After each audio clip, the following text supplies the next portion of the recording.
We had a thrilling women's final, and hopefully we'll have just the same in the men's division. David. All right, folks, thanks for joining us. Another stream here, another week. We're in our 11th or 12th week now, so for those who are returning, thank you. Big welcome to those who are just joining us here, One and Only Sports and Academy Ultimate, presenting the Ultimate Watch Party. You can check out my podcast and other broadcasting content on my Instagram at One and Only Sports as well. If you like the content that you've been seeing, we would love for you to actually sub to us if you have an Amazon Prime account, so that'd be really awesome. And just a big shout out to Sky Magazine for letting us use their footage. So today I have two special guests, not Julia today. We got two others. We got Patrick Mooney, Evan Phillips, legends in the ultimate scene here. So we're going to start with Mooney. Mooney, can you tell us a bit about your playing experience and some of your coaching as well? I started playing in North Bay, one of the hotbeds of Ultimate in Canada, where the behind the back catch is famous. And I learned to play frisbee football before Ultimate. Eventually, I played at Queen's Mothership, one of the first U.S. college one of the first Canadian college teams to make it to the USAU Nats. And then I eventually played GOAT with Dime, and that's where I retired. I played a couple Worlds with TFP as well. Awesome. And what kind of coaching have you done as well besides Team Canada? Not a whole lot, to be honest. Mainly my experience, I coached the North Bay junior team. I've coached Team Canada juniors and U23 twice as an assistant in the junior team and twice as a head coach on the men's team for the U23. And then I've coached with Evan for Toro as well, or with Toro in the elite program as well.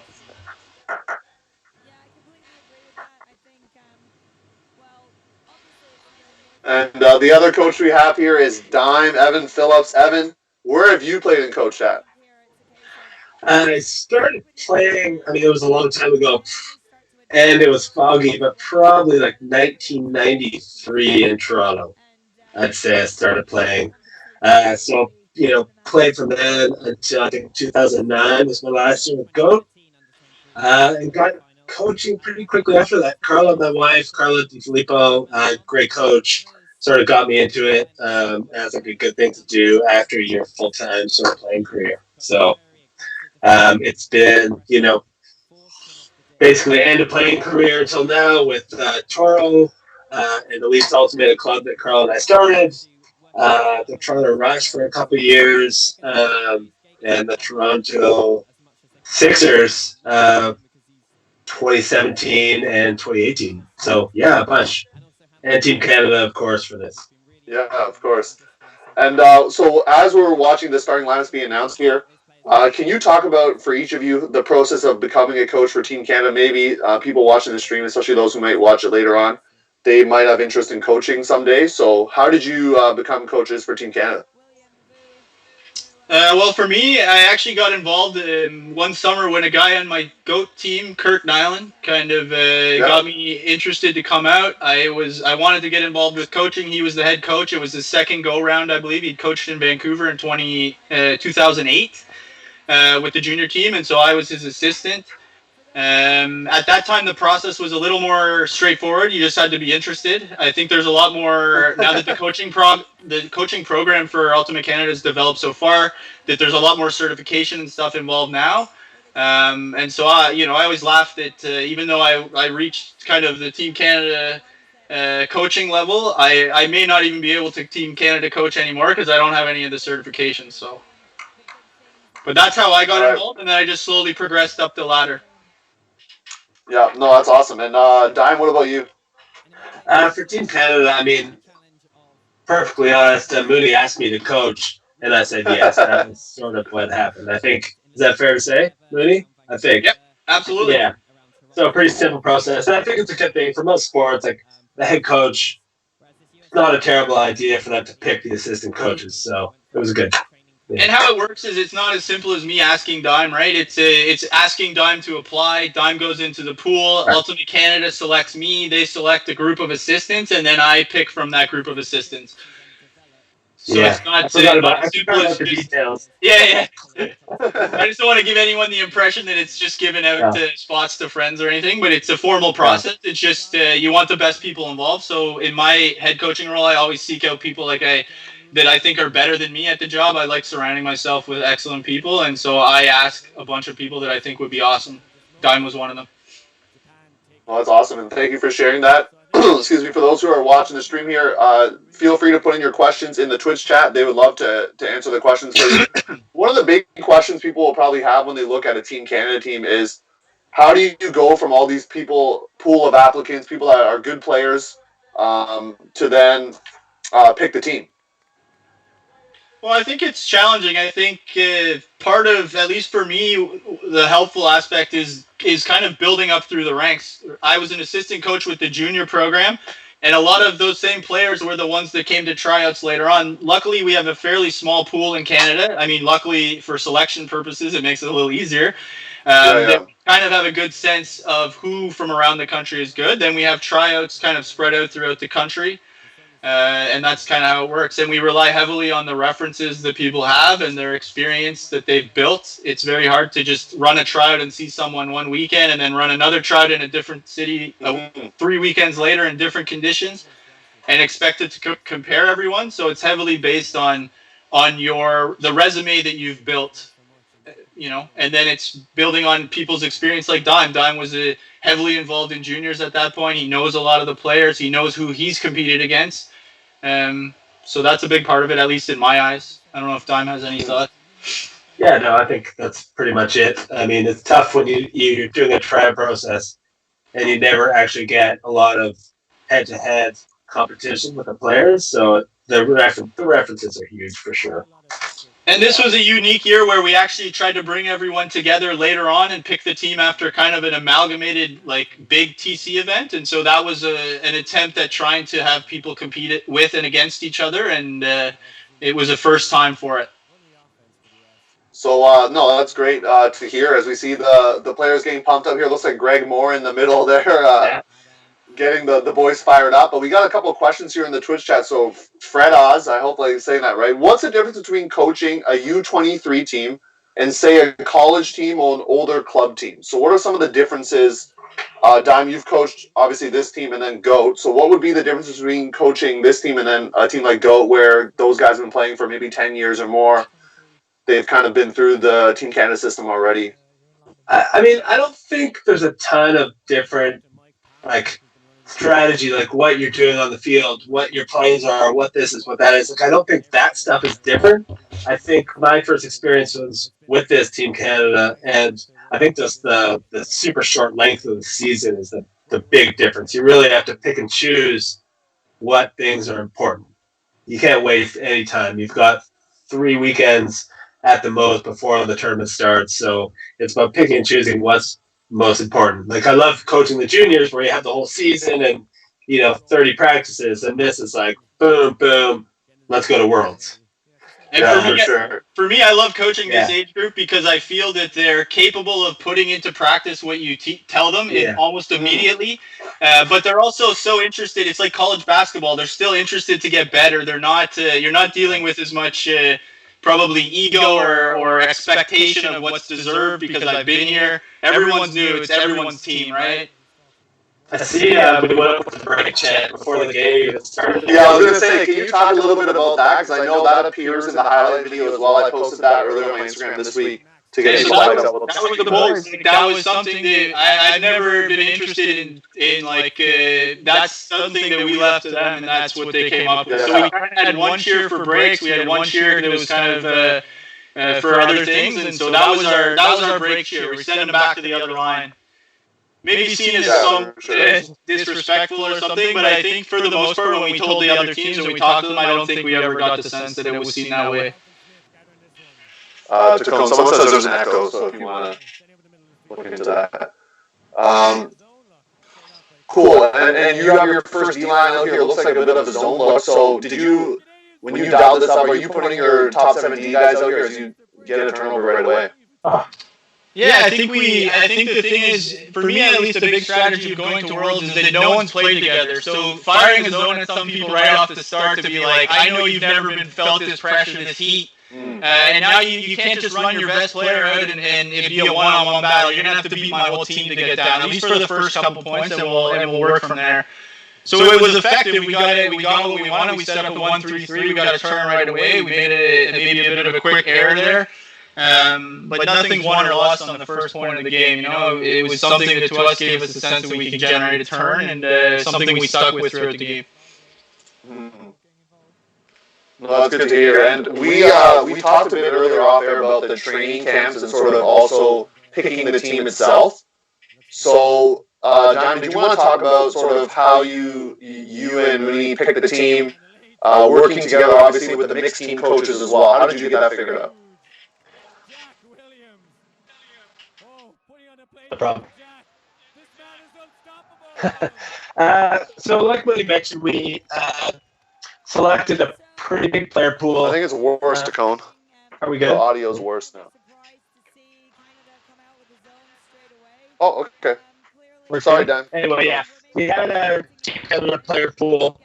We went to a tournament in Vegas. And from that, we sort of like picked the 3 teams out of that group. I mean, there's a lot. I'm not absolutely the best person to ask about it, but we were, it was tiered off. People had their selections, and it worked out. I don't know how much you want to go into the actual details of it. So, yeah, I don't know, Mooney. Maybe Mooney could answer here. Yeah. Tacone, so Dime is a bit choppy. I think it's something that's evolved over the course of the U24 team. I was saying in 2011, I think, or 2012, when the first one was, it was just a free-for-all. In 2013, it was less of a free-for-all, but still kind of a free-for-all. And then by 2015, we kind of worked with Ultimate Canada to devise this one TC goal where everyone was a part of the process. And so we worked together with the mixed team. Fortunately for us, we had a good working relationships with these groups. The mixed team is kind of the center that the women's and men's work with. And then we figured out kind of a strategy that we felt would allow us to all be successful. Yeah, and it looks like your starting O-line here. You got Peter Yu, Gagan out there, Hugh Knapp, among others, like Edward Guo. So are these mostly, did you pick guys based on region? We want a lot of BC guys who are used to playing together be on the same O-line. Was that something you looked into at all, or? I don't think our O and our O-line was at all geographically based. I think we had some D looks where it was a little more BC and a little more Ontario. Because the BC guys, yeah. And the BC guys on D were much more comfortable playing 1-3-3, and the East Coast guys like to play 2-3-2. So it just made sense. My strategy of coaching Team Canada is efficiency. It's hard to teach people a ton of stuff in 4 weekends. Yeah. So anything that you can leverage, any chemistry you can leverage, to me is important. It was interesting though. Some of the feedback we got is people didn't always love that. They liked mixing with other players and maybe new chemistry with us. But to me, efficiency. Yeah, he's cutting out hard. Yeah. I don't know why. Sorry. Am I good now? Okay. I don't know where I was cut out though. So Mooney's got a lot of fire points here, but we're looking at this point here. Mooney, you're talking to the D line right now. Is this maybe you won't remember this because it was a long time ago, but is this does not look like the same D line you put out the first point? No, and so I think that, with most D lines, you're just fresh legs are important to me, and I think you'll see some of the same players. We have Fred. If you'll watch this game, Fred Lamb's pulls, it was almost impossible not to have him on every point. Will Vuzmark, there's some guys that play a bit more, but for the most part, we're constantly looking to just find the guy who's going to be the guy that game to make a big play, right? Yeah, I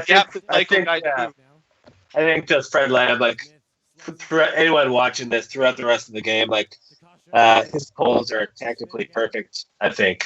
Yeah. The angle of release, his footwork, the whole thing, just boom, right on. It's nice. And I think it's something that a lot of D players don't think about. And it's honest to God, if you can pull like that, you'll be on every single D point. It's a super valuable skill that I think is underrated. And guys that put attention to detail to it, it makes a big difference. I am always looking. We always do pull stuff at tryouts even. No, that's a good point there. As USA scores its second point there, relatively smooth. So in your experience, if a team is running a certain pull play a lot, are you going to then put out some specific zone looks to stop that? Is that something that you would be doing? I almost always. Sorry. Go ahead. But for me, I mean, we came down. Sorry, Mooney. We came down with a zone or a poachy look. I think every single point to start. And that's a GOAT thing that I always did on GOAT. I think that for me, again, it allows us to put our handlers in positions. Like I don't know all the guys on every team. Maybe USA is different, but at Worlds, it's a good strategy for us because it allows us to mark up strategically who we want marked up with, positionally. It allows some confusion at the start that often generates turns. So it's not something we always held, but it's something we junked almost like every point, like Dime said. Yeah. And when you're on the line, are you then saying we're going to hold this for an X amount of throws? And is there like a code that you might use to let them know when to fire off into person defense? Yeah, and I think another thing I like to, at least for me, coaching is about training people to think for themselves. We would run stuff in tryouts or practice at camps and be like, you're not allowed to call the D until you're running down, to learn to communicate as they're running down the field. I want people to be able to think on their feet. And so a lot of it is maybe telling them what we want, but then allowing them to kind of fill in the gaps. Brittany DeSantos there. No, you're good. Brittany DeSantos of Team Canada lore here saying that I'm letting out all the secrets, so we won't let you say all the secrets here. But Gagan, just biggest play of the game there. Yeah. Huge play. He was. You'll watch this game, and Gagan's going to score a lot of points and throw a lot of scores. So he's a big factor. I don't know if I've met a lot of Ultimate players that were that interested in sort of, not in a bad way when I say this, but like being the man on the field. Like he wanted to make the big plays, and he could obviously. So it's super nice to have that confidence from your your best player on the team, basically.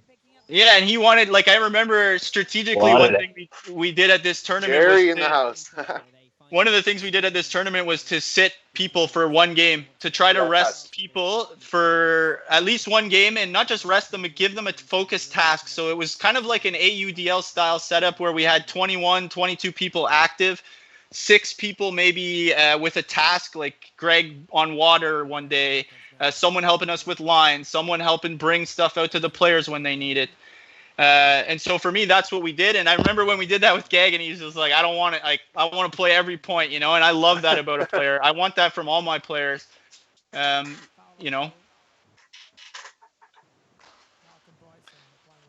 when you're playing in the U.S.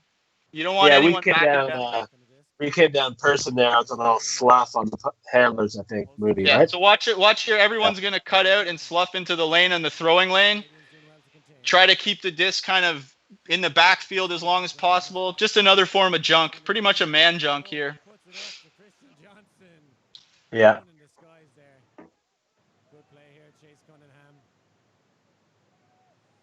Yeah, we did pretty good when the Frisbee was on the far side of the field there. It's when it got down towards us, everything went terribly wrong. Yeah. Well, and there was a bit of an, like most times when there's a stadium like this, the side where the flags are, you can kind of see the way they're blowing now, and where the stands were was a lot tighter than the open side where all the players and the coaches were. So you'll notice how much easier they work it down the field when they manage to get to that side versus when they're kind of trapped on the stadium side or the seating side. And you'll notice throughout the game that we potentially make a few errors down in that corner where we kind of tunnel into that side of the field a little. Yeah. They played great end zone defense. We had to work really hard to score. Yeah. It was tough. And I mean, this was a particularly, I don't know, I coached 4 times. I think this was maybe one of the stronger US teams I coached against. These guys were a pretty solid group of players. And they had a bit more time working together. The previous 2015 or 2013, I think they got together the week before the tournament. They never even met, some of them, right? So, again, their chemistry was a little on point this time, where it wasn't always one of their strengths. Yeah. Mooney and I were watching this game before yesterday, and I didn't even notice that Chris Kotcher was on this USA team when he was, and now he's one of the best players in the world. Well, I think he went from kind of an unknown this year, and the next year he made World Games. So he was kind of a diamond in the rough for them, right? Yeah, for sure. Went to George Washington and didn't really play any like high level club. He played Pony after, but he was definitely a relatively unknown there. And he makes some good plays this game. He also makes some pretty questionable play later on that we'll address. But yeah, really great player, real nice guy, and one of the elite, truly elite players and nice people in the game that I've come across.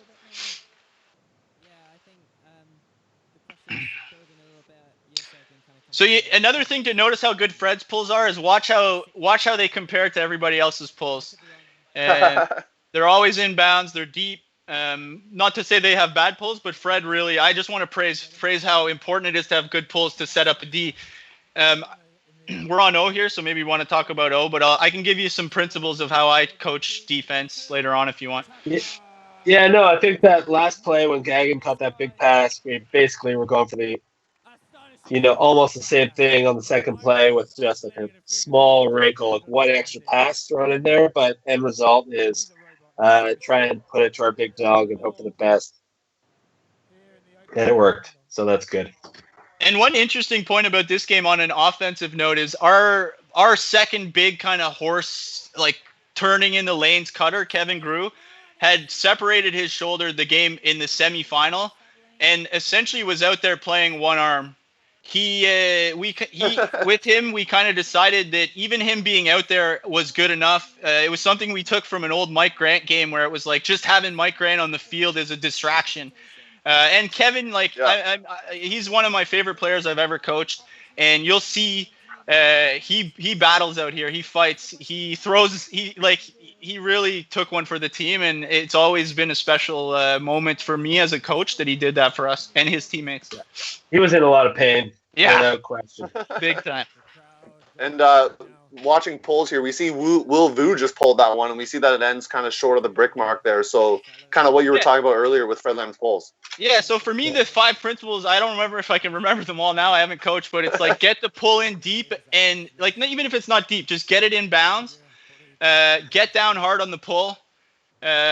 Mark dynamically. Not just holding the force, but like mark, just like you're going to stop every throw. And try to always trap them into the, trap them into that sideline, always in small spaces. We're always trying to whittle down the spaces and make the throw hard. You're not going to get a lot of those big Ds at the highest level. I mean, Dive and I can attest to this even playing. It's more about constantly applying pressure and hoping it generates unforced errors, more like a tennis approach than that you're hitting winners. It's more that you're trying to generate unforced errors. As we see a US score. Yeah, go ahead there, Dan. No, it's all good. No, that's a good way of explaining it. I like it. Yeah. I think it also simplifies the message, right? When you're trying to get 20 guys from across the country to learn, you have to simplify the message and not overcomplicate it, I find.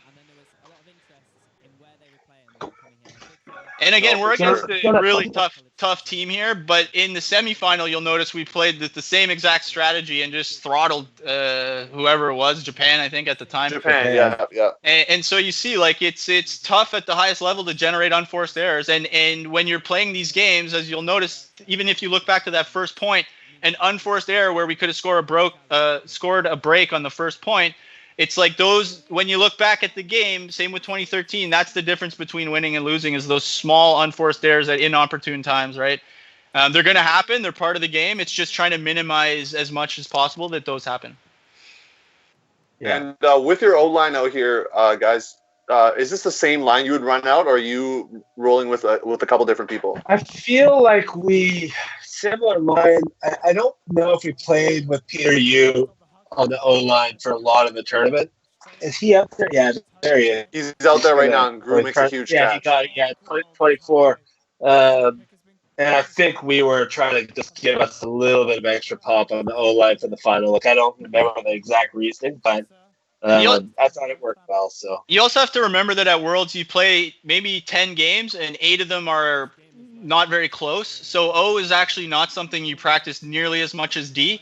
So I think in general what happens is the O guys come over and play D the whole tournament, and then they play O primarily in these big games, and it's a tough adjustment, and you end up bringing over some other players to balance that out. Yeah.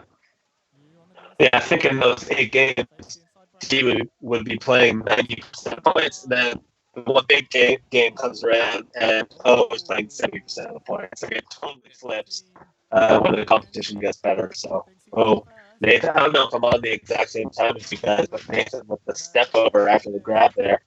Yeah, I like that. It's good in the highlight video. Yeah. A lot of toot in this play right here. A lot of attitude in this. Just gave me my. Yeah. Nate Hurst. That's why I'm Hursty, laughing. Nate Hurst there. This was Hurst. He was I think he was the youngest guy on our team at the point, and to see him kind of evolve over the last few years into a total stud of a player has been quite impressive. Yeah, sure. I don't take any credit for that at all, but the kid he's an impressive player and a nice guy too. I think he from a young age. Oh yeah, sorry man. He from a young age had a pretty. He had his eyes on the prize of being a top flight ultimate player very young. I think did all the work and. But I think to the point is our main O-line handlers were two of our youngest guys. They were two of the only returning guys, and it put a lot of pressure on them, which is probably one of the reasons you see Peter coming over a bit more to help us out with an extra set of hands. Because at that point, he was our captain, our main captain. I'm going to say a lot of praise about a lot of people, but Peter's a very special player and a great captain. Yeah. Great leader. Big shout outs. A couple of the players joining us in the chat, so do appreciate it. And I'm sure they love the big shout outs from the coaches here. So we see a timeout by USA. Looks like their first break opportunity. So what would you be saying in the huddle right now? You just had your first, I believe it's your first turnover on O here. So what were you saying to your guys in the huddle?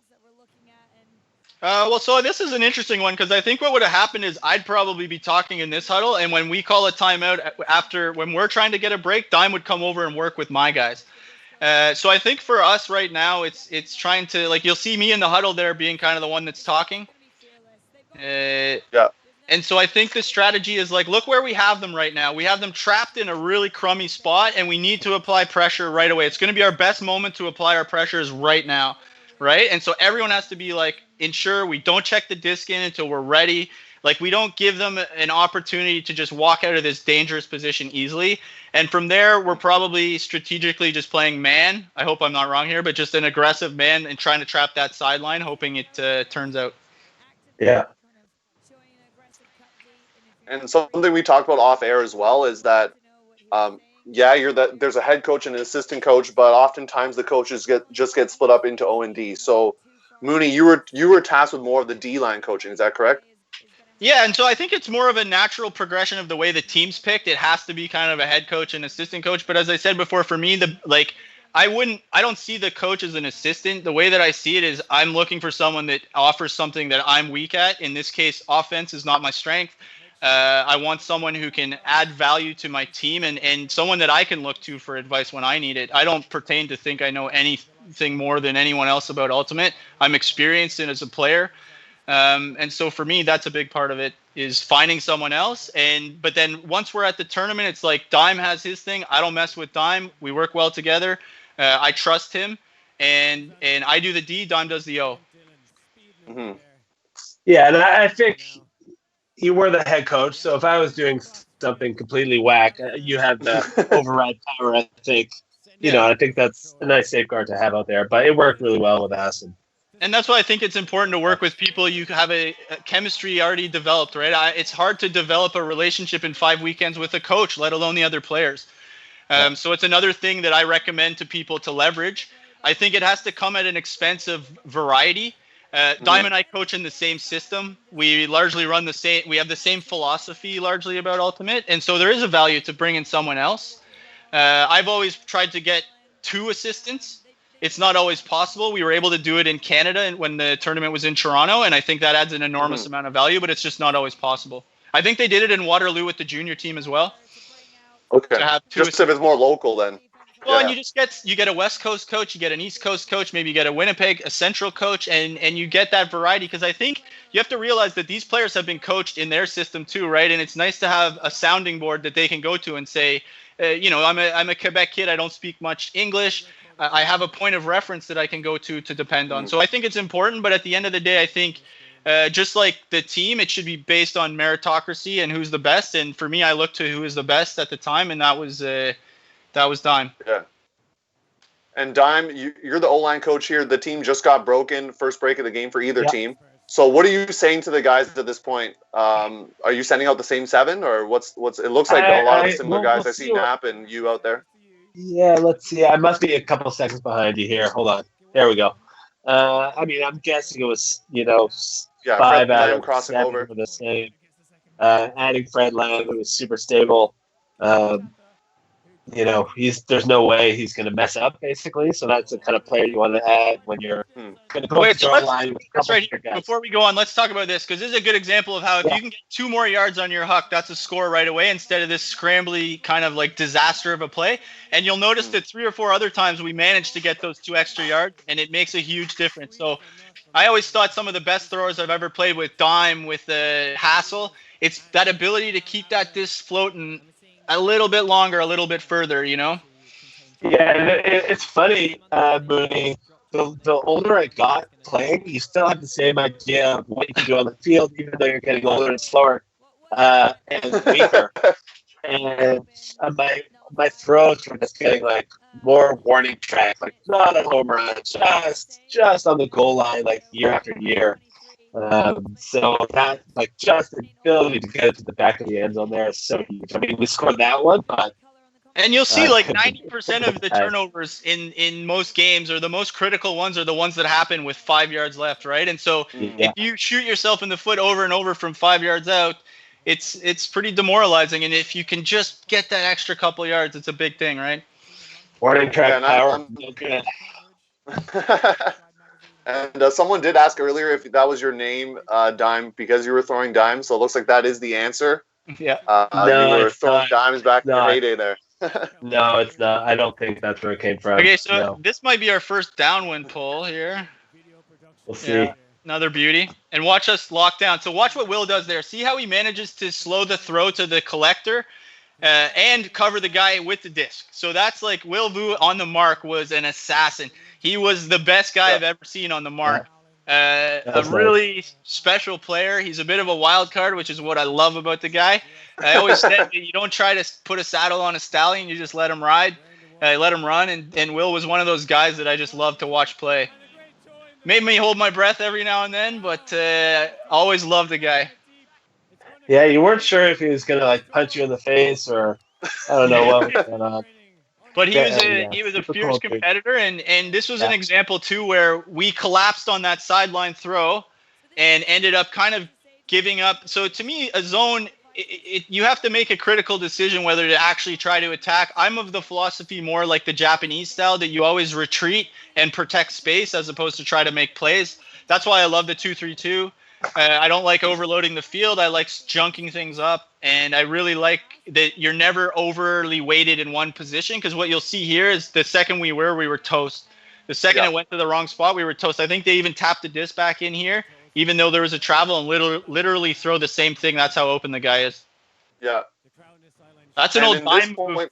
That's an old dime move. They'll call travel, you huck it again. They call travel, you huck it again. They call travel, you huck it. There you go. And it looks like you had some O-line guys cross over here in Gagnon and Peter Yu. Yeah.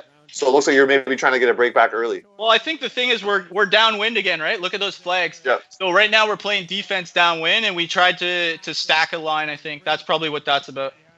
Yeah, and I think Peter Yu was generally D to start, so he was sort of back in his normal spot there. Yeah. And that's what we saved our guys for. We saved people. Like, we always, a philosophy was everyone's going to play the same amount in the tournament. It just might not happen at the same times. We wanted people fresh, our studs, for the last game. I mean, I think it's a good time maybe to talk about how in Canada, I think our best players are as good as anybody in the world, or better. I think that where we struggle against some of the teams like the U.S. is that they just have more. I mean, there are 10 times more people playing probably than us. And so, simply put, their depth, they're the guy that they probably have people that are cut from their team that could be in our top 2 lines or something, right? And so, I think that it just goes to show you that you need to rest some of those guys and hope that in that final game that you can run your big dogs and make some plays. Absolutely.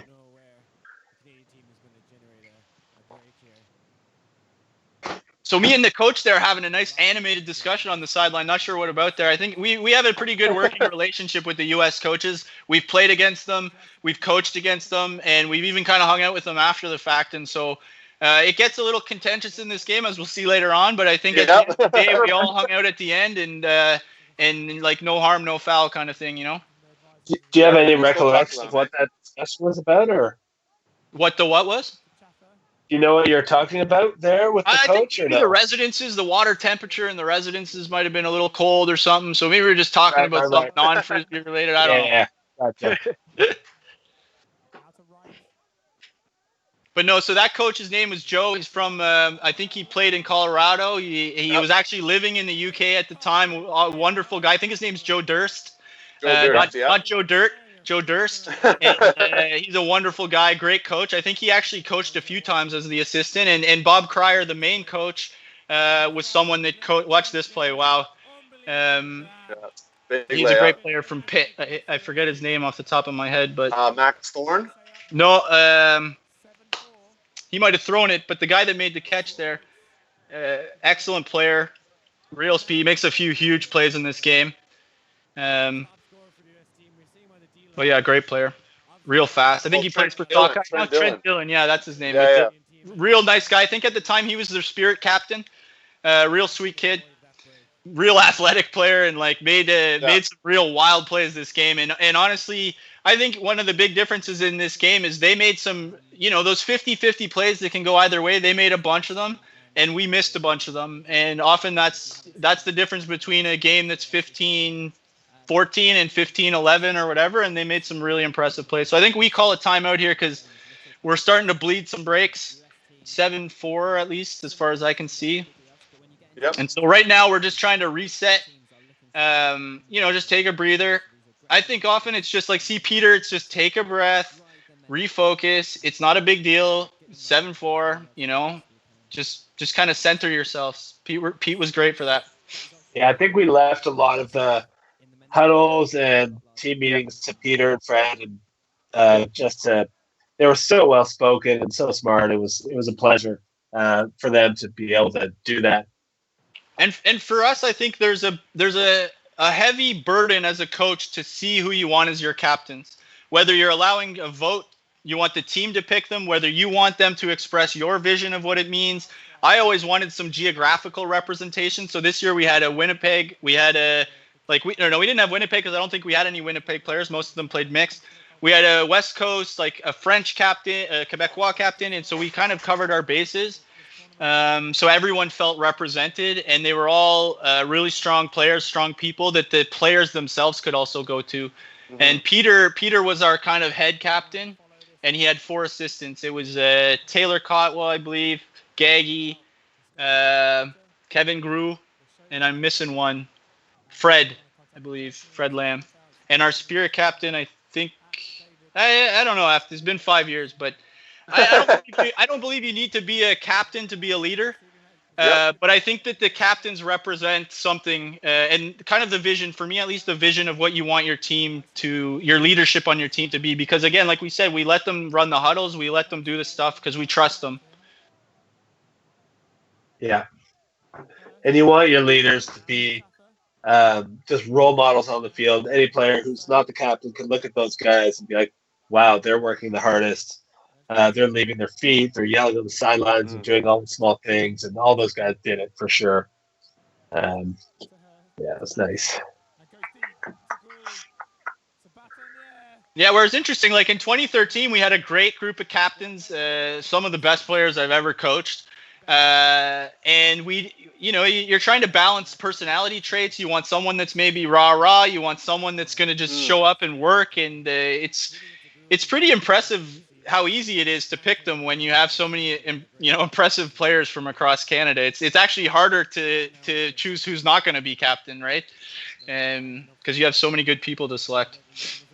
Mm-hmm. So we get a nice turn there on some good handler D. Yep, short field turnover. Yeah.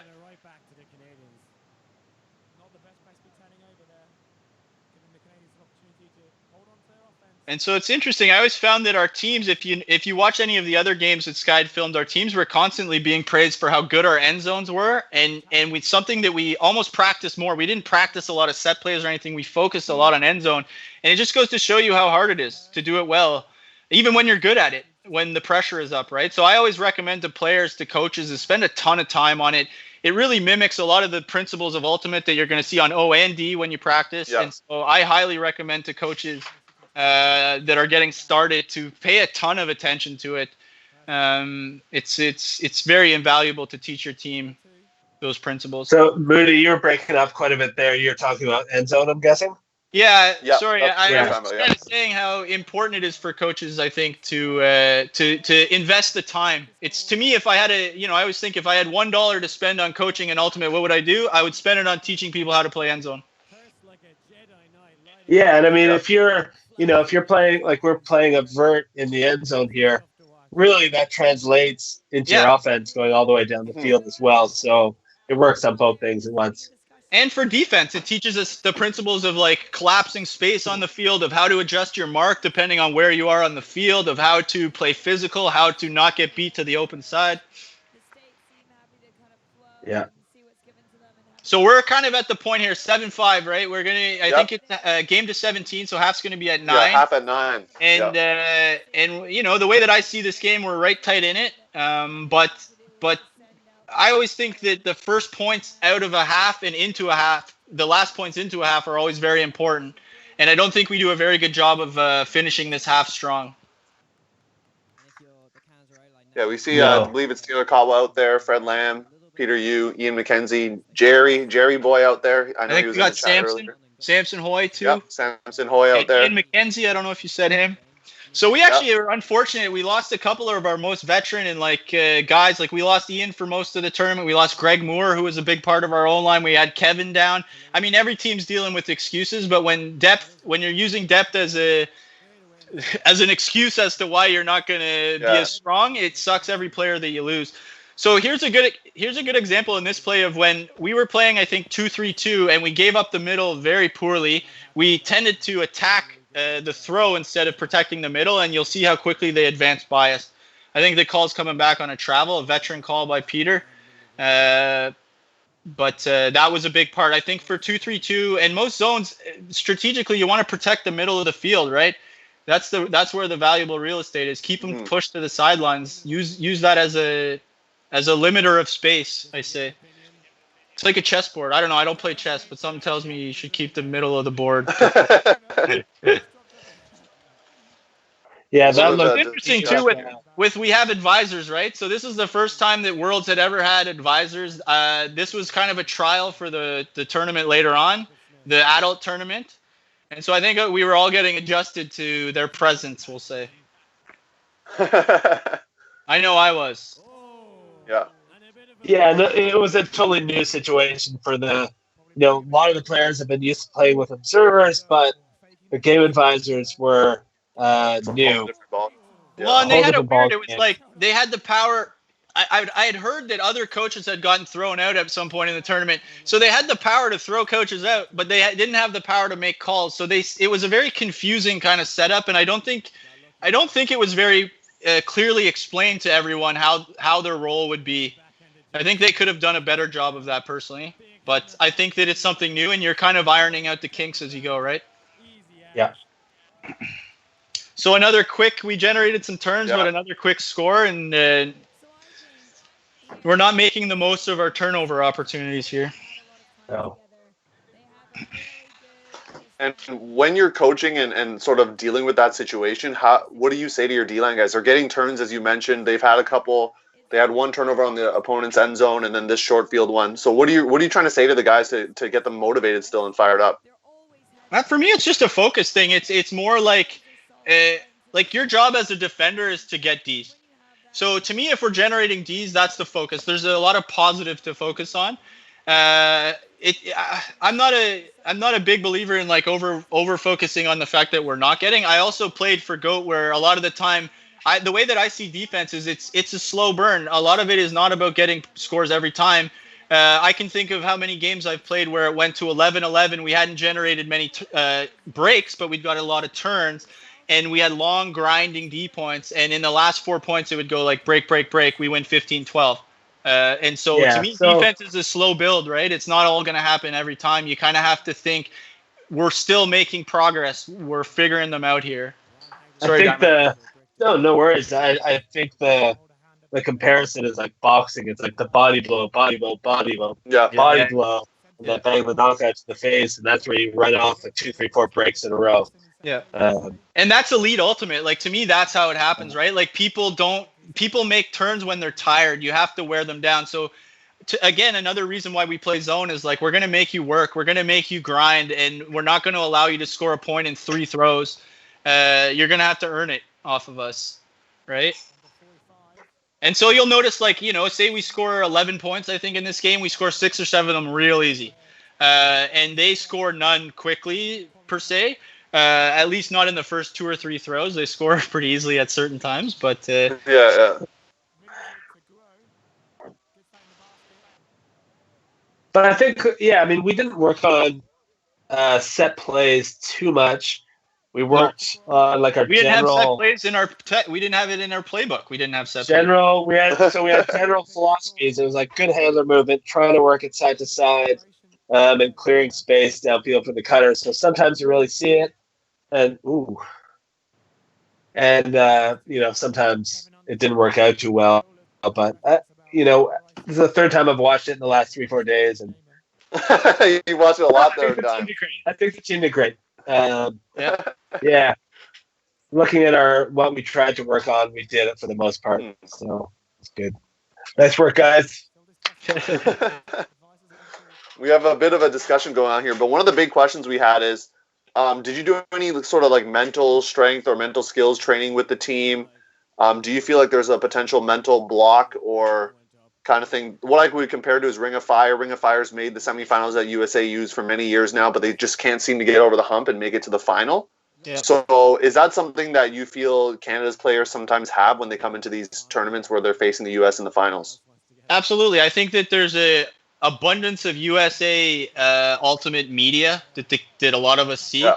The most thing we're exposed to. I think we tend to elevate, especially this college level players where the people are starting to get a lot of hype. We see their highlight reels. Maybe we play U.S. college and see them on good teams, and then we come back and we think they're invincible. And in my experience, they're not. And it's mental strength to me is an interesting thing. I know we've invested a lot more in later years, more recently, about mental. I think Carla had a year where they used some resources that were really great. But that's the first one. Yeah, so that one's pretty bad. I mean, he peels off of somebody else here, but he kind of, I don't know what he was doing because he had 0% chance of making this play. So this is one of 3 questionable plays by them. But look at this play. Like, I don't know what he's doing here. He's one of the Florida guys, I believe. And but back to what were we saying before that play happened? About about elevate. I think we tend to put, and it's not just the U.S. We do it with the Cardenas sisters. We do it, and our players are just as strong. I think it's just a ultimate media bias that we tend to see them a bit more, and so we tend to elevate them. And I think some of my favorite players I've ever had were ones that didn't even follow ultimate and managed to make. They don't know who they are, and they just had no respect. Not no respect. They respected the players they played against, but they just weren't. They didn't build them up into something they weren't. Like these big bad monsters that you can't ever beat. And so that was important to me. And for us, I think my mental strength teaching is about teaching people to think for themselves, teaching people to adapt quickly. And so I'm not a big. I think that people can do mindfulness. I'm a big practitioner of mindfulness now. But my impression is that you need to teach people to think for themselves so that when they're in those moments, they can be strong for themselves. I can't do it for you, That's my approach, at least. You can't be rah-rah-rah. As we see out of bounds call there. Yeah, so saying that it was in. So. And another play where we forced to that tight sideline and missed another one, right? I think Gagnon already had one where he tried to grade us to back in. So yeah, you got to work for the uphill side. You gotta battle sometimes to keep that disc on that good side. And look at the flag. Yeah, I think our players are feeling the pressure.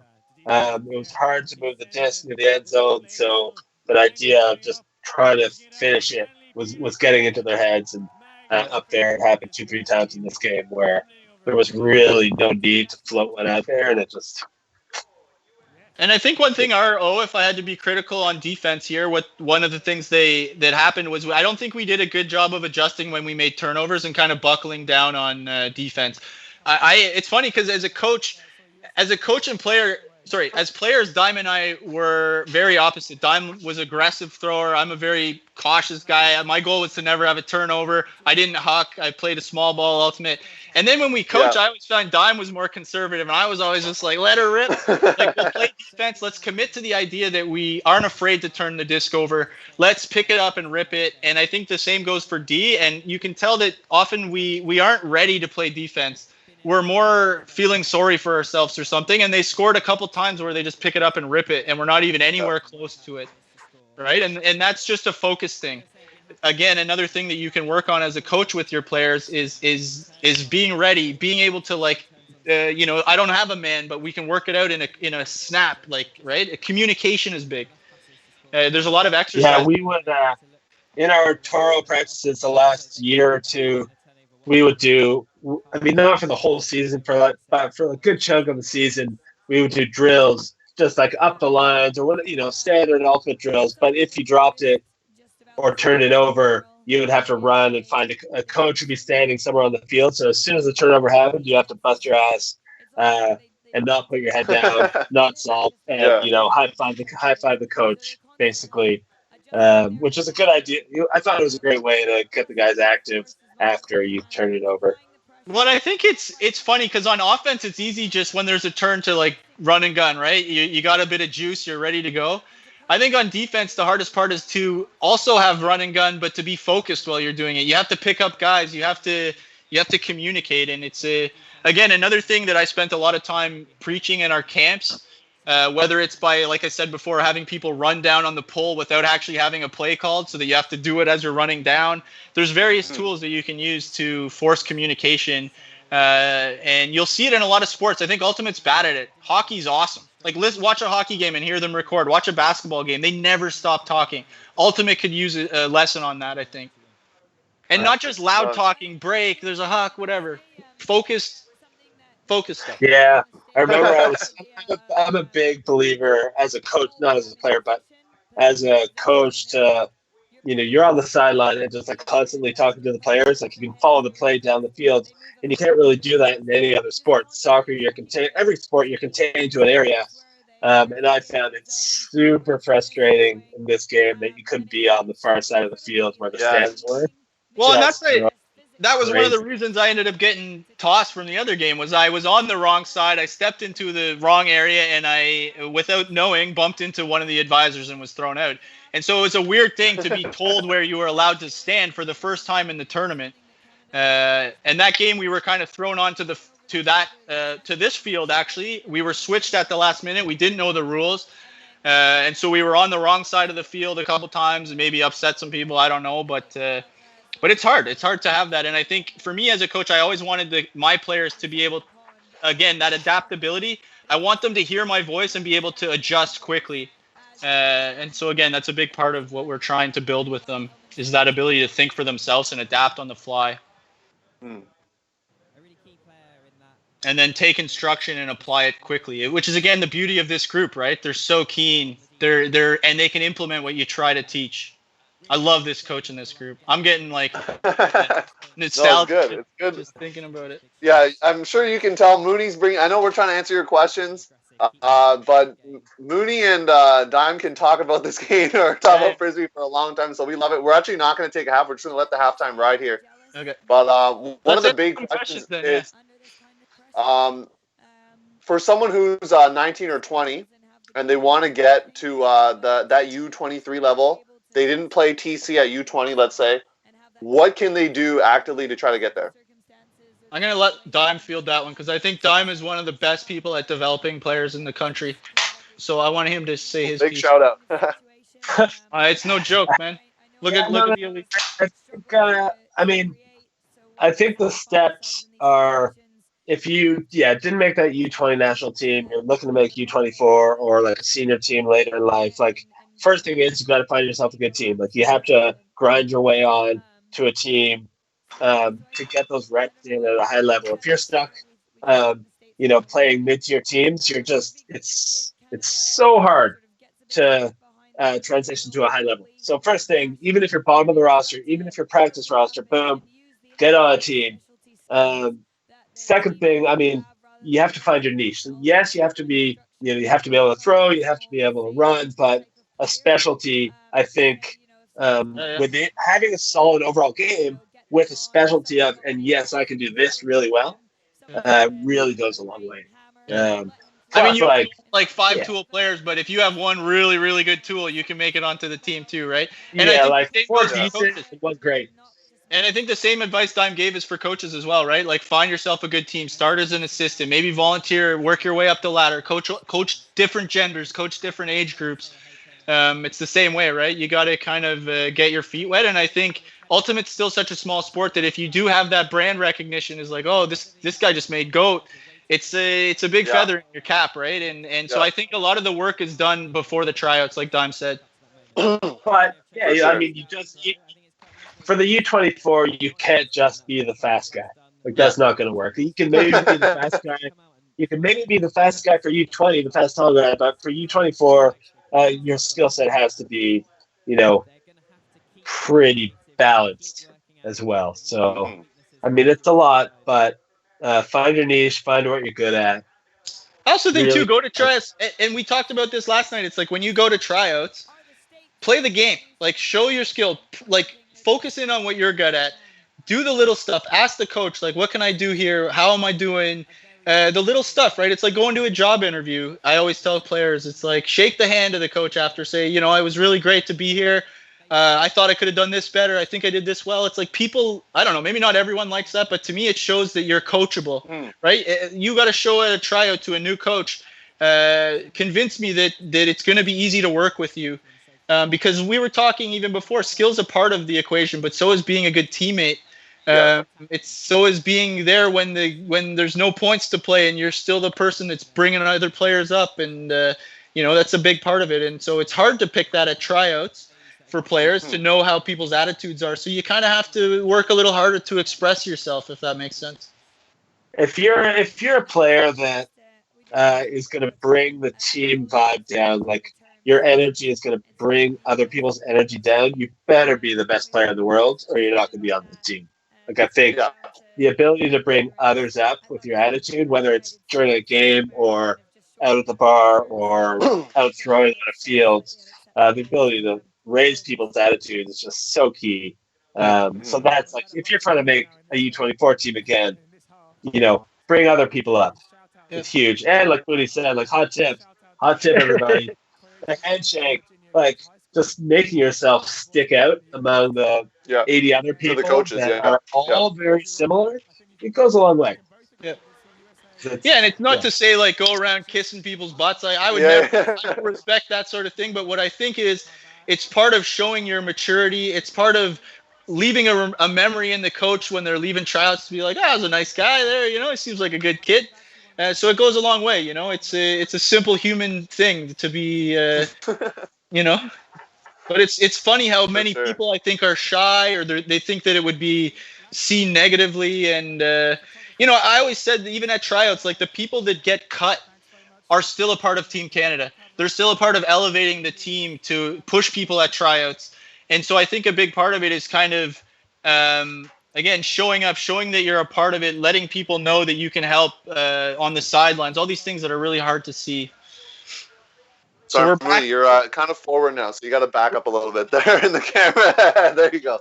But before, as this point's about to go off here, can you share the story you shared last night? It was a really cool story you shared about someone who was more or less relatively unknown before the tryouts. Would you be able to share? Share that story? So, so it happens. Maybe we've worked like Dime and I. We've worked with everyone, right? We've been to tryouts all over Canada. We've coached juniors. I've been at college tournaments. I pretty much know everyone that's at tryouts. So if you aren't known, it's not really a great thing. But it's very rare that what'll happen is someone will just show up and be like a unicorn coming out of the mist and being like. And this year, I remember the player. We had a player named Sean Fertoski, great guy from Saskatchewan. He was kind of in a little pocket of the ultimate in Canada that we didn't get a lot of exposure to. I believe at the time he played on a really good mixed team called Bunny Thugs. Young, like, fun group of people that had kind of were building this scene of ultimate. And I mean, maybe I was partial to him because he had this awesome beard. But he came in tryouts. He was another point for tryouts. Let's take a page out of Sean's book. If you make big plays on defense, that stands out. And Sean showed up to tryouts. He stood out. We were all fighting for him, and we had him. And he was kind of our diamond in the rough that year. It was awesome. I want to bring up something here, though. This is a point where oh, no, sorry. I'll wait till later. They're pulling to us. I'll say it on the next point.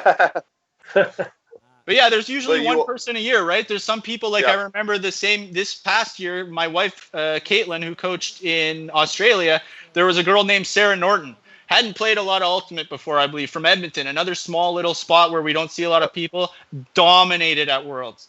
Like, dominated, right? And so sometimes you just get lucky. Sometimes you pick those people and they don't kind of turn into what you hope they will. But in general, I've never regretted taking those people, you know? The thing we hung at the end there for a second above Gaggy. It just never dropped. Watch it at the end. It like air bounces right as he's going up a little bit. Stays up.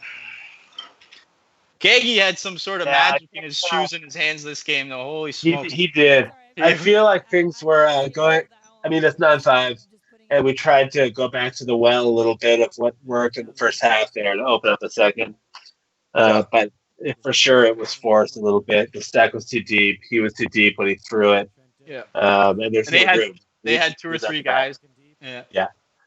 So again, we generate a lot of good handler pressure, right? Like, you see that most of our turns are these kind of crummy, knifey blade throws to the handler. Yeah, that's been a few times now where they've had that short field turn, especially on that side too. And it was literally, I think there's been at least one other one. I think maybe even two. So nice find by Nicky there. Yeah. Well, come on here, guy. His foot's looking pretty on the line from this angle, but who knows, I guess, eh? Luckily, we have the advisors there to sort it out, I guess. What did he call? I'm thinking of travel, maybe. He'll pointing at his feet a bit. Jeez. That's tough. Or maybe an injury and it was a stoppage. Who knows? Yeah, it looks like Peter Yu coming in here playing some wasn't on this O point initially, but I think our two main guys, if we were pulling people, were Petey and Gagan. They could play both. Yeah. They're both kind of like our captains, our leaders, and they both had excellent games. Another Gaggy score. Big spike. Nate saying that was an injury call, so that's actually what the call was there. So, but on them or us, I guess. I'm not sure. He didn't clarify that part. Must have been them, I guess. Yeah, because it was weird. Like, no one subbed out. No, it must have been us because no one subbed out for them. We just subbed someone in. That was bizarre. Anyway, I trust Nate. Yeah.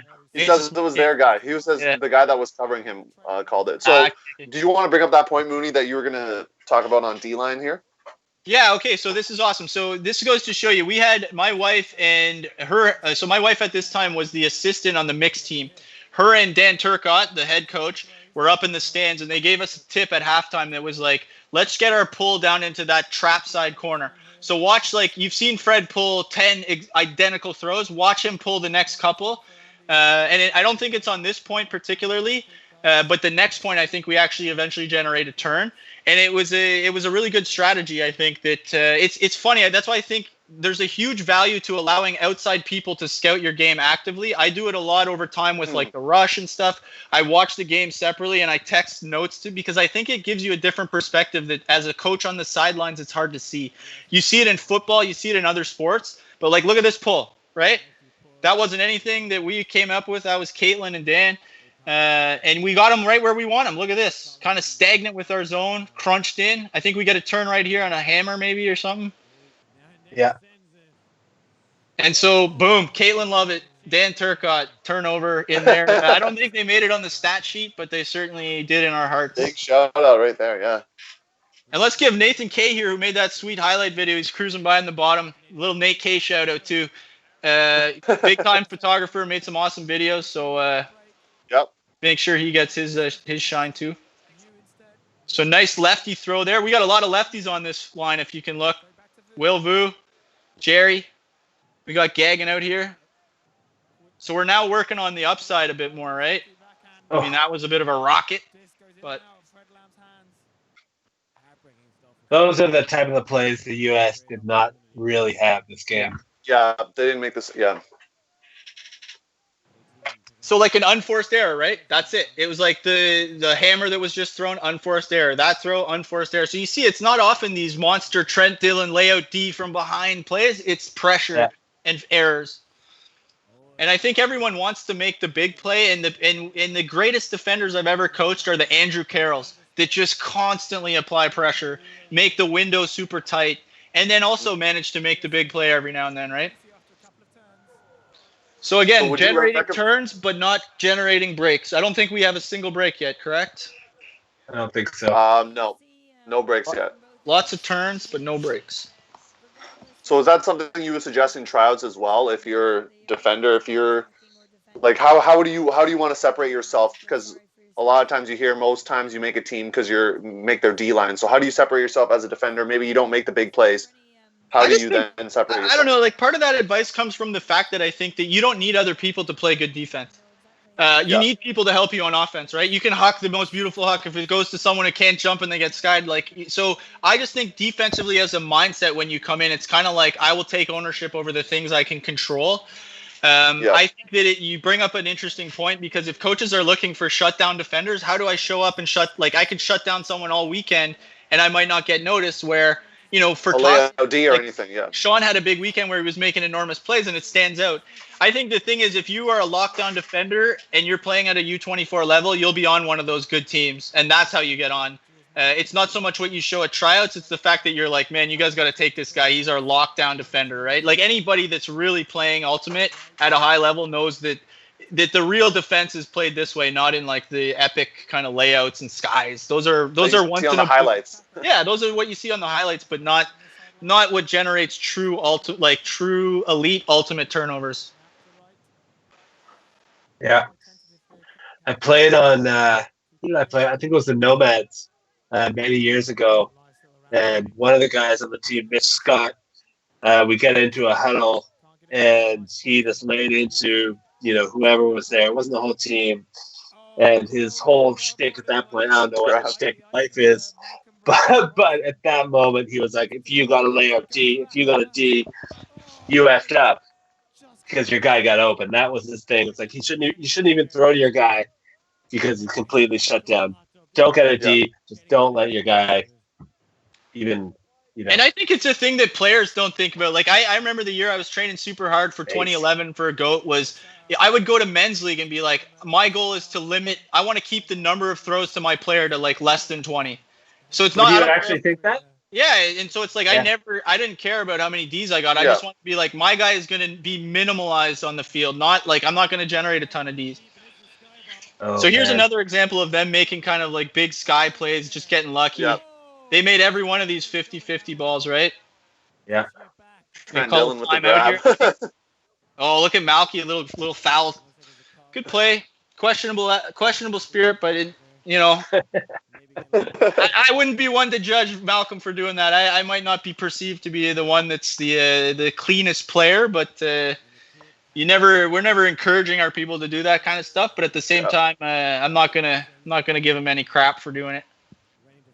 Malcolm was an interesting guy. So he had a really interesting story where he was picked after the fact. He was added after the fact. Okay. Next year he made Furious. I think that year he was like breakout player of the year at USA Clubs. He was someone that to me took an opportunity that a lot of people may have turned down. I'd seen previous players that I'd offered that spot to turn it down, being like, oh, I don't want your spot now.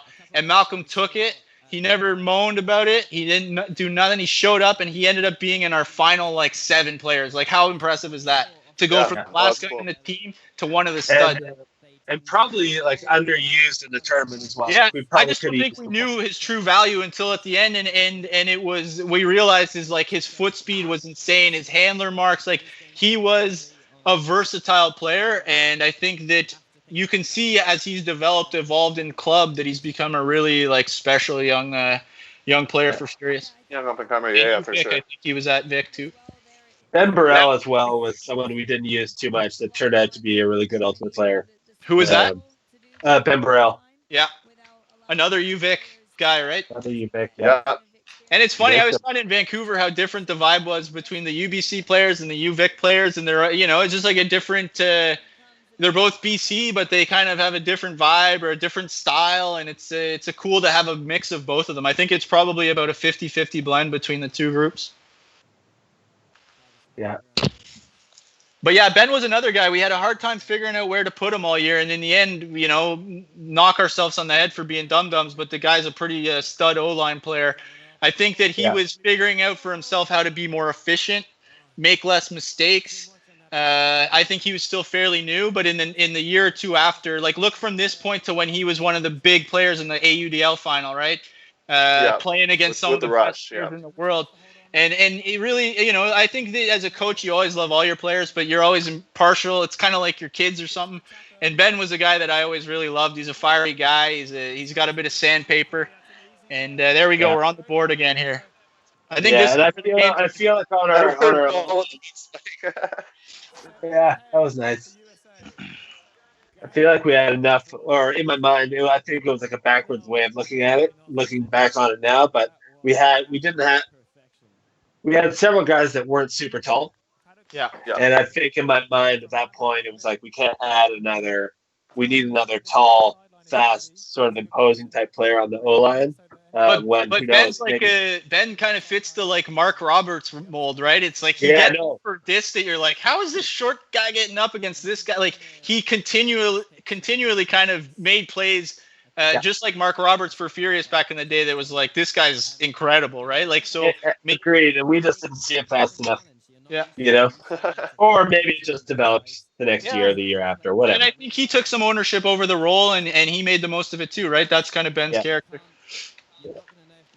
So both of you guys are on the line here. What do you sort of, if you can remember, what are you sort of trying to dial up? So I think it's another one of those pulls. You'll see. Yeah. I forget off the top of my head what we're doing here, but it looks to be more of a man D line. We got look at all these guys: Boucher, Gaggy, Pete, Jerry, Will, Brady, who's an exceptional guy, and actually he's coached Team Canada Juniors now too. Yep. And I didn't see who pulled, but I assume Fred. So look at this pull. Just stripes it right to the corner. Yeah. And again, we're locked up. So those are all the principles, right? We were down. They didn't get a single throw off that pull. Think about that. Not a single, even a collection throw, right? Oof. This guy's a chucker. I think they get it, but it comes back. Oh, big X. Xavier Maxtat. I think he was playing for the UNC Seamen at the time, and Jack Williams were like kind of two of their strong players. Jack's a really incredible player. He made that play on the first grab at the beginning, right? Yeah, exactly. Yeah. He's the guy that kind of made that big sky, and Xavier was the chucker, but he had an eye. He reminded me of Dime. He makes some big, impressive throws with some angles. He's not, he's not afraid to let it rip, and he trusts his teammates. Yeah. Yeah, maybe he uses a little bit too much eye black, but we'll we'll let that go there. His throw actually gets captured in the Nathan video, which is you can really see the torque he puts behind this throw. Oh, so this throw is coming back even before like the huck. It looks to be on one of the centering throws. Maybe a stall down. It was pretty late. Yeah, it was. Yeah. And this is the guy, actually, he got caught holding it on the first point, which is why they turned it over. He then got caught chucking it where Jack Williams made a pretty impressive play to save it. I think he's another Florida guy, Florida Gator. I forget his name, but good to him. Oh, is that Bobby Lay, maybe? Yeah, Bobby, that's who he is. And just like Max, that's still poached here. Yeah, and Freddie's gonna eat that up now, right? So we talked about this a lot yesterday, but boy, would it be? I just think like a good way to play Ultimate is if Fred would have got that D and just grabbed it. But you'll see Jerry. So Jerry sprinted to it though. Worked out well. Yeah, this worked out well. It was a bad example for me to bring that up, actually. No, but I think it brings up a good point. Is on defense, I always wanted to be aggressive when we got turns because again, I want the team to believe that D's aren't going to be hard to come by. Let's attack deep. Let's put pressure on them. And now you see our big break here. Unfortunately, I think we only got to do it once this game. So, maybe we shouldn't have done it, but. Again, I was really proud of this team for their spirit they played in this game throughout the tournament. We've always been fighting an uphill battle for the last 10 years, maybe in how we're perceived on the international stage as a Team Canada. And I think that we paid special attention to practicing it, preaching it, and this is one of the teams that I'm most proud of, especially how this game goes. And some of the stuff that happens, we turned the other cheek. We didn't argue. We didn't complain. And I mean, maybe I did, but my players didn't. But I think it's an important thing to realize is that we're kind of fighting an uphill battle, fair or not. And we need to kind of make sure when we're on the international stage that we're constantly building our relationship back into a good position. Because it's not just our team that's affected. It's future teams, right? We make it hard on each other if we don't behave right. And can you name who's the one that just did that crazy flip and stuff, like number 9? That was Ollie Saint Denis, though. Totally energetic francophone guy. Such a fun. We're talking about good teammates, people that bring each other up. Yeah. People that are ready to go when you put them on the field, no matter how few points they played. Like Ollie was always game, right? And so I think he had a really good game here. So look at Koster throws another. So this call, I think they make a questionable foul call. And it goes back.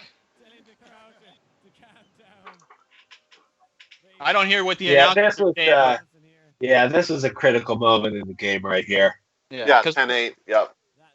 10-8, downwind, D. Another example of how important the pull was, right? We pulled that one out of bounds when we had a downwind pull. If we could have trapped them deep, it would have been nice. So principle 1, we failed our D line on principle 1 by not getting our pull in, right? It's really hard to play D on a static kind of setup, I find at least, especially when your goal is to junk and to zone.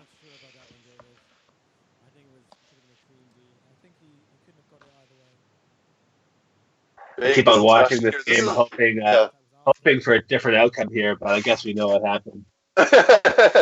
You're hoping for the beauty of the advisors. This is what was crazy to me is that they had the power again to throw people out, but they're so kind of not that they should have power, but adding more people into an argument, and often they're never listened to anyway. I didn't really understand the philosophy of it.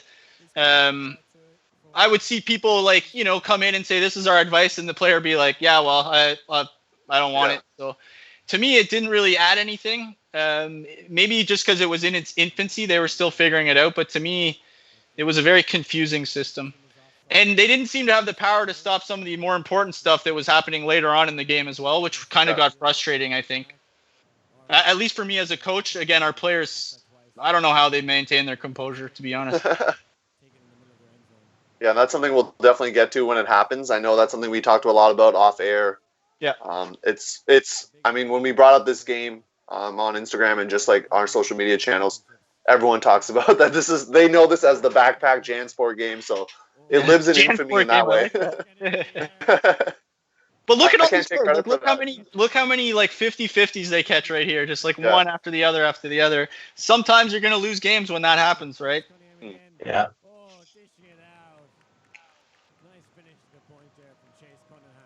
So a tough break to lose. It's always tough when you have that opportunity to get a downwind break and you don't, because then you're just putting your O-line right back in a tough spot. Yeah. And so, again, I think you'll always find for us that when we have a big, potentially downwind D, that's when you'll see a big stacked, physical man. I see Gagan out there, for example. Hugh for a little extra hands, a little extra size. We had Kotwa. I think McKenzie was out there, who was one of our strong D guys. Yeah, I think it was a bit of a do-or-die moment here as well. It's okay, we need to... Yeah, we're 20 minutes left in the game, right? Getting there, 20 minutes. So you're starting to have to make some... Again, you're trying to hope that all those little adjustments that you make, all those turns that you've generated will start to turn into breaks.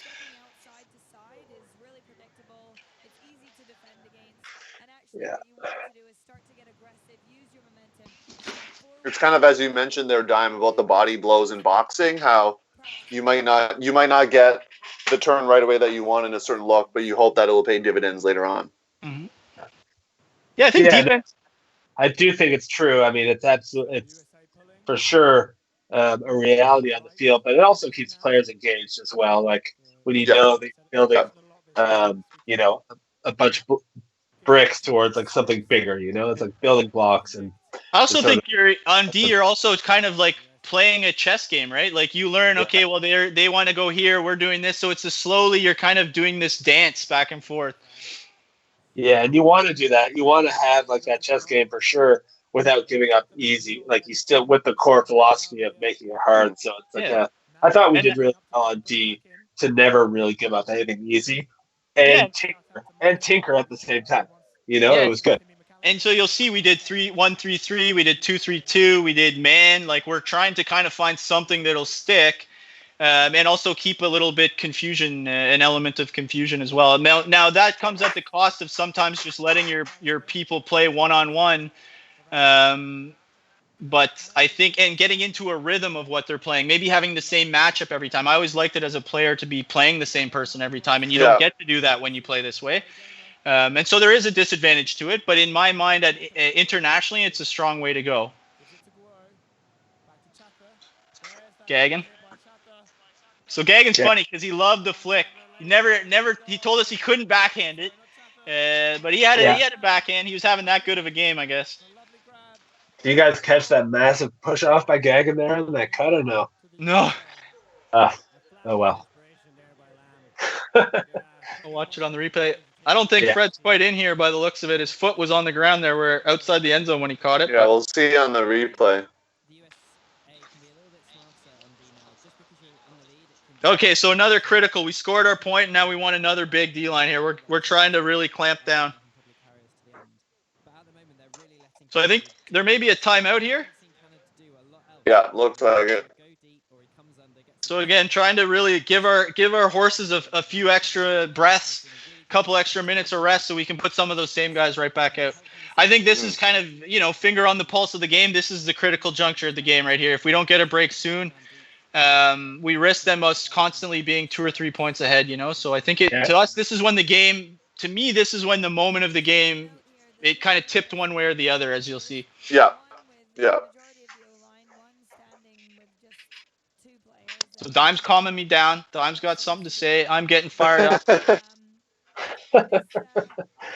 And I love working with Dime because I think Dime's a bit more cerebral than me. I'm a bit more on the front end. I'm a passionate guy. I always get told you're a passionate dude.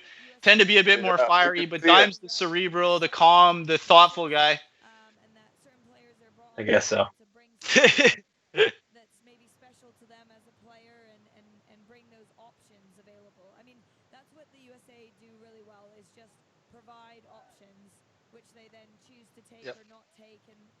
On it. Yep. Yeah, thanks. So are you dialing up? Is this basically your power line out here? Yeah. I think it's a power man. Yeah. Power man line here by the looks of it. A lot of big units. A lot of meat. Big units out there. I like it. Yeah. No, but look at every one of those guys is probably 6. Maybe Boucher might be the shortest guy, but he makes up. Well, there's Peter. Okay. Peter. We'll round him up to 6. But Peter is one of the best defensive players I've ever coached. The most thoughtful, watch head on a swivel. He literally saved the game for us earlier in the tournament against Germany, where he made this wild kind of poach D at the end and saved us, and really exceptional. And not just on the handler D, but in the lanes.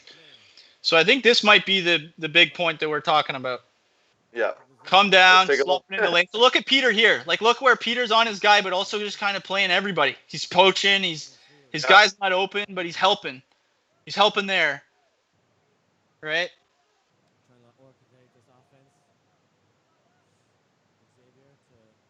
Again, wind's died down. Look at those flags in the background. Wind's looking like it's cooled a bit. So you're not getting that help.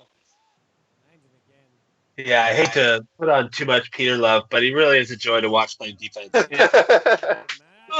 So close. Ugh, yeah.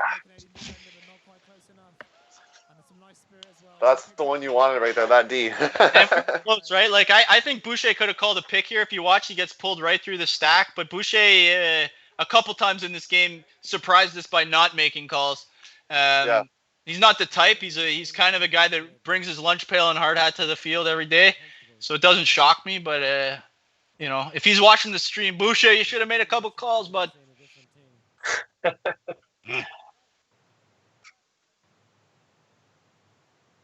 Peter, you getting some love on the chat here, I see. Yeah. So we do have a question here for you as coaches. Do you give your players sort of like a green, red light kind of with hucking, or sort of do you have certain people that you're like, you have the green light to huck whatever you want and maybe some guys don't, or you leave that to them, or how's that work? I'll let dive. I have a personal feeling that when I played on GOAT, we weren't very good at encouraging everyone to do that. I don't think it's green light, but I think we could have done better. And I think in the end, you stifle people's development. And part of playing under 24 is not to put handcuffs on anyone. I think for us, it's mostly, again, preaching aggressiveness, preaching the right time to be aggressive, and then allowing everyone to do it. Yeah, and again, that if we screw up, we'll get it back. I'm done. Yeah, I don't think I've ever uttered the words in my life, and I mean that. I've never said green light or red light in my life. Yeah. So no, I mean, yeah, have I yelled at teams halfway through a game for being really bad and saying you're never going to huck it again in this game? Just like as I don't know if it's a punishment or something, just something to change it up. But generally speaking, throughout the course of the season, hopefully players develop and also know when it's their time to step up and make those throws without actually having to say it's a green light or red light. Yeah. I mean, the more players that can do it, the better. Yeah. And again, it's this age group is about, like, if they don't leave this program being better than coming into it in some way, shape, or form, have developed something, I would be remiss as a coach to feel like I didn't do my job.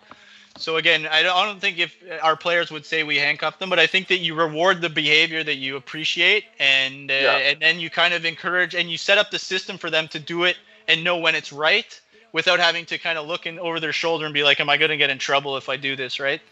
It's not a good way to learn for anybody. Mm-hmm. No, that's a good thought here. 12-10. I think we're heading, it's close to the end of the game, so we're heading towards that juncture where we're going to talk about. So you're here on the line. Is this a man line defense out here as well then? Yeah, and so this one we have some players that have that are probably fresher. You're seeing Nick Lynn out here from Vancouver, seeing Ollie again. And Brady's out there, and so although Brady played a lot too, so we're trying to spice up a few new players, get a few new legs out there. Peter's logged some big minutes this game, but it goes back to the idea of sitting players throughout the tournament. So he was pretty well rested, but yeah, he played. If we had a score sheet for this game, he was on there a lot. So you can see our zone super slacked back here, and we're out. And we didn't melt very well. I think we made a bad play there to go overly aggressive at the thrower. I think whenever we're coaching, I always say leave the thrower alone. Like, you have 7 people to their 6 everywhere else, so why chase after the one guy who has the disc? I mean, marking is overrated in a lot of ways. It's easy to throw against. So I think on zone you should always be thinking space before disc. Yeah, and particularly as well on the transition, if you're going zone to person. Yeah. Stopping the downfield throws, then sort of creeping into the mark is much better than bolting towards the frisbee. Hammer turn it here again, potentially. I think you're right, yeah. Chris LaRock. It's like you watched it yesterday. Yeah. No, I'm like LeBron. I never forget any plays, just kidding. And we do see some Canada flags back there. So did you have a lot of support from back home here, traveling over to the UK for this?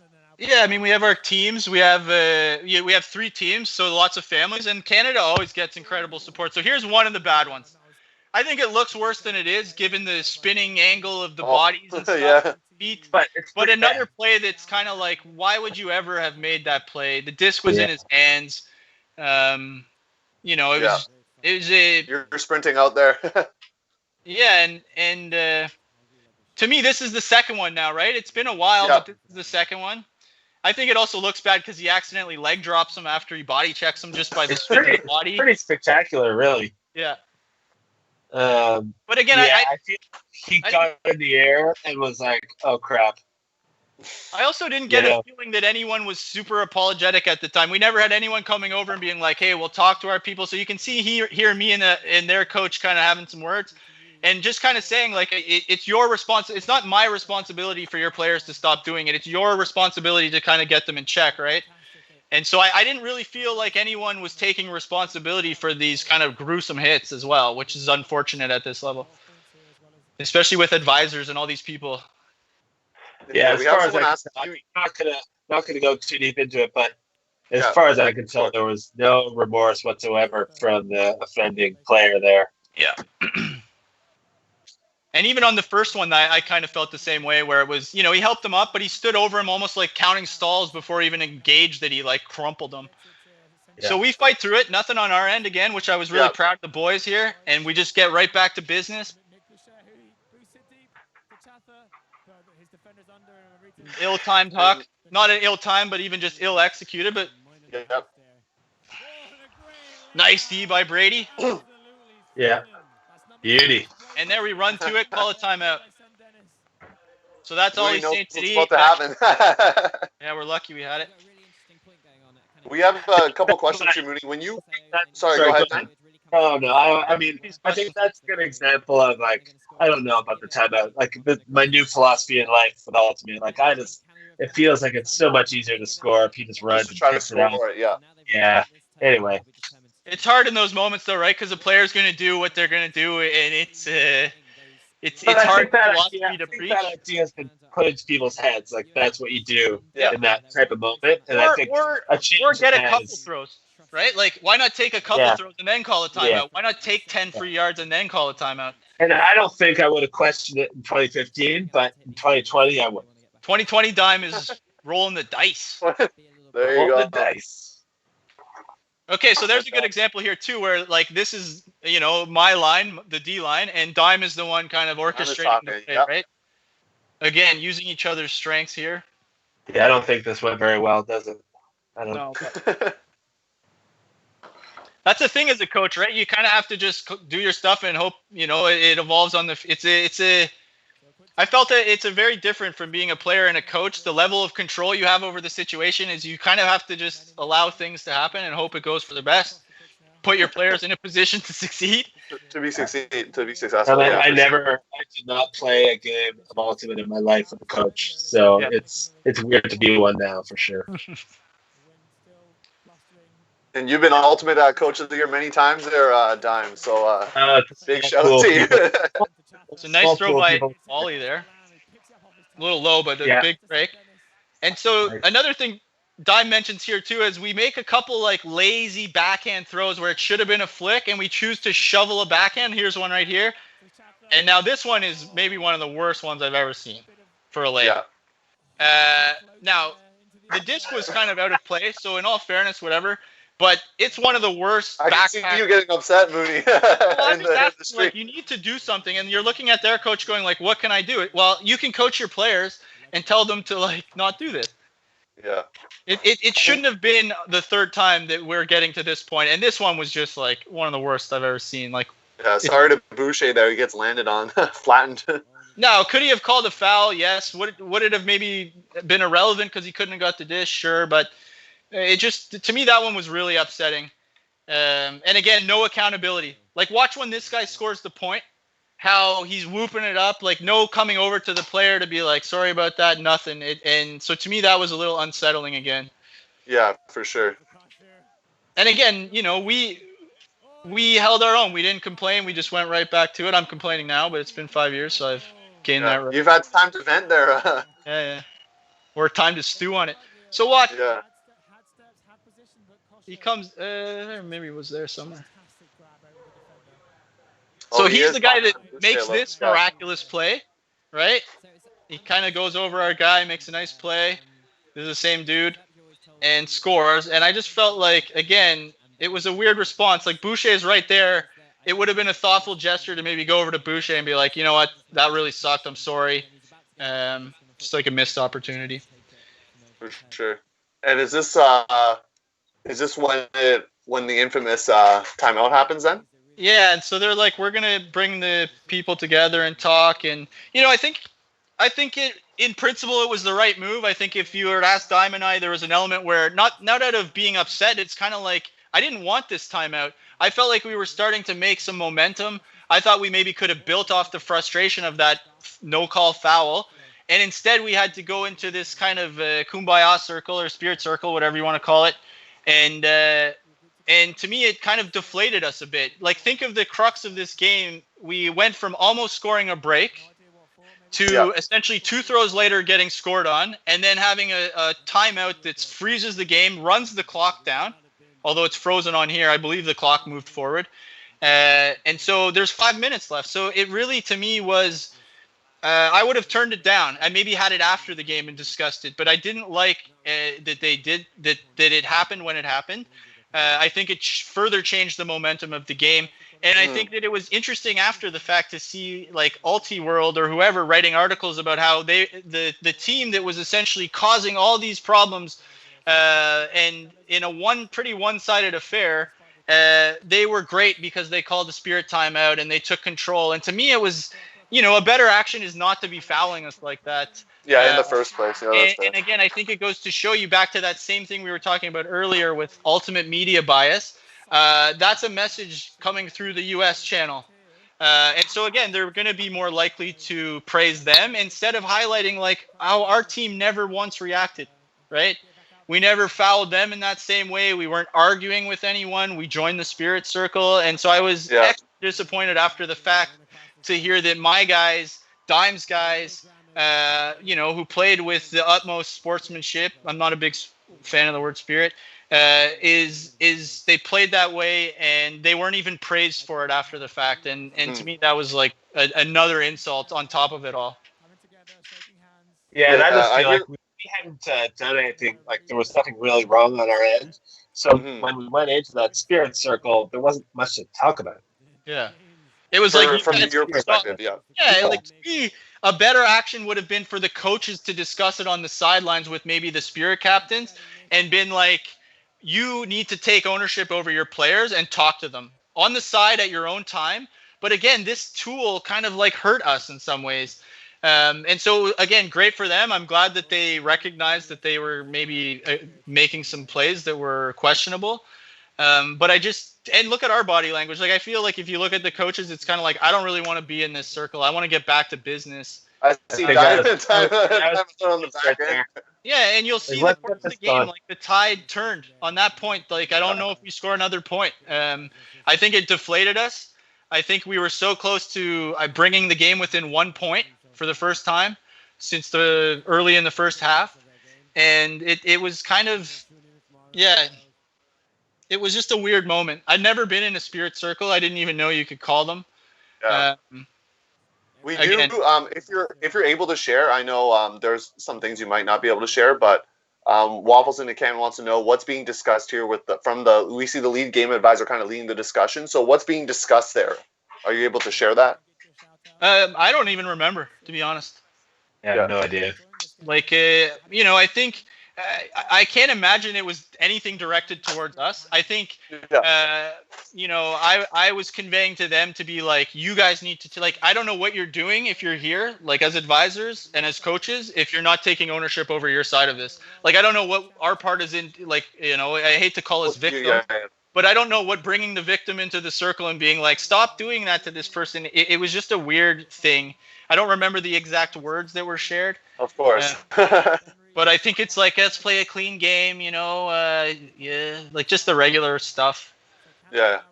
And you mentioned about the Ultiworld and the U.S. media. Unfortunately, it's just how it goes, right? With them being based in the U.S., it's kind of hard not to be praising the U.S. I'm a big fan of Ultiworld, so I'm always going to I love Ultiworld. I understand the position they're in as well. Yeah. And I think that, like, media is always going to, like play to their audience, and I don't blame them at all for that. I just think for me it was another example of the media bias. And another example, and not their bias, just that they're from the States covering their people. And the fact that we weren't even like necessarily given as much praise for our side, which was coming from a position where Canada's so bad, we're so physical, we're aggressive, we're rude, whatever people want to like say. And it's like we had an opportunity to be that way and we weren't, and no one ever said anything to us. No one praised us, you know? So just unfortunate.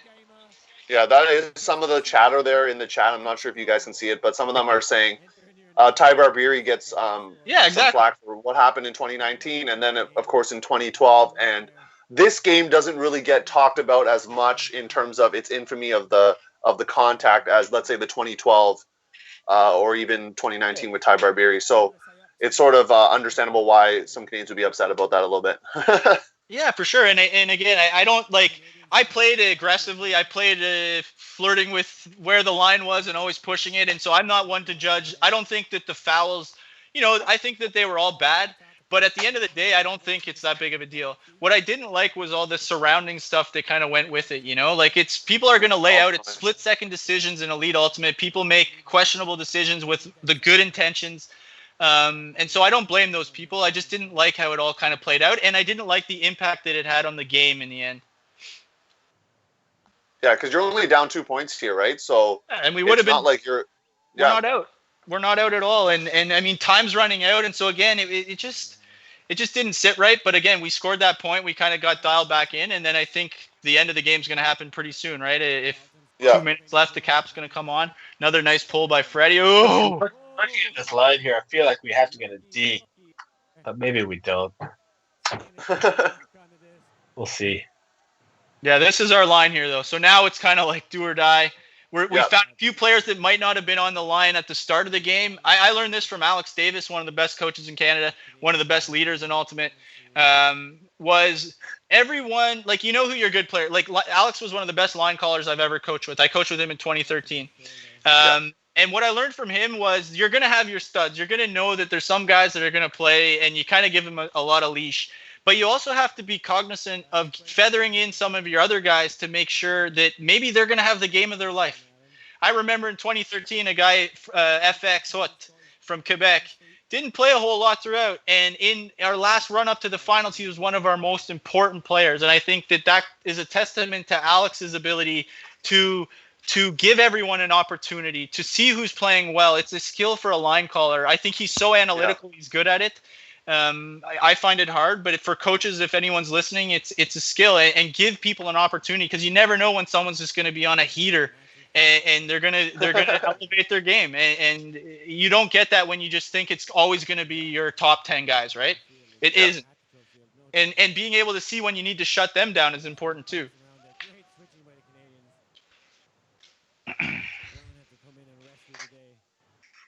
Big mark by Will Vu there, causing some trouble. And watch Peter too. Like Peter is trying his best to impact this game. He's like getting off his guy anytime he can to try to help. Always still on his guy. We have Brady was excellent on D that game. We really never wanted. So that was one of the principles of D. Actually, now that I remember, is you don't get beat up the line. That's a big one. Don't get beat open side. Don't get beat up the line. Pull inbounds, down hard, mark aggressively. Those are our 5 principles. I hope I didn't give away my whole coaching. You're giving away the secrets there, but I think unfortunately Jerry does. Those things are safe to share. It's okay. Yeah, but I think that again, when you're coaching internationally, for me, it was about simplifying the message. Right? You want everyone to know that there's only a few things they have to do. They don't have to worry about every little detail. It's like do those 5 things all the time, and we'll be good. I think we pay a lot of it lip service, but we don't actually really focus in and make it a philosophy. It's like, don't get beat open side. You gotta really bring it in there. No, but so when you say don't get beat up the line over and over again, what it means is when someone goes backfield and you're defending them, that you prioritize not getting beat up the line versus allowing them to go backfield. It simplifies the message to the player, if that makes sense. And then they can take ownership over those things. And when they get beat backfield, and I say, why did you get beat backfield? You tell me, well, you told me not to get beat up the line. So it simplifies their job on the field. And as this point was over, I looked at Peter, you, and some of the Canada players walking back. Their body language is a little bit low. I'm sure as a coach you would have saw that as well. So how do you try to motivate now both?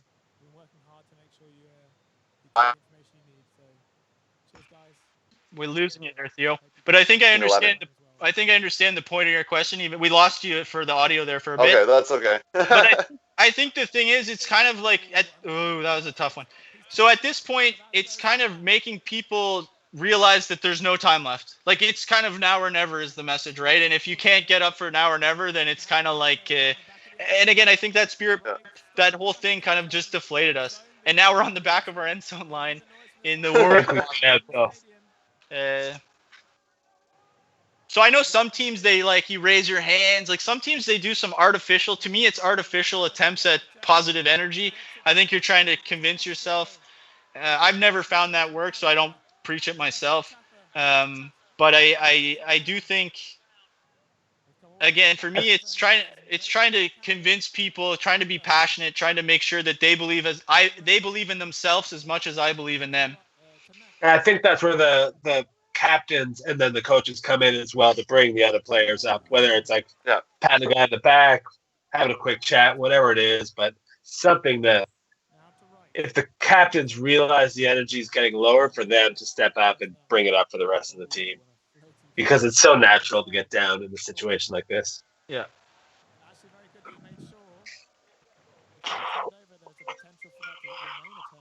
So I'm assuming, as I thought the game ends 15-11, and we're after the cap. So what I'm assuming here is if we don't get in, and they're going to run it down the field on us, and we're in a tight spot here. Look at it. We have 3 handlers within one side of the field. Not great. Yeah.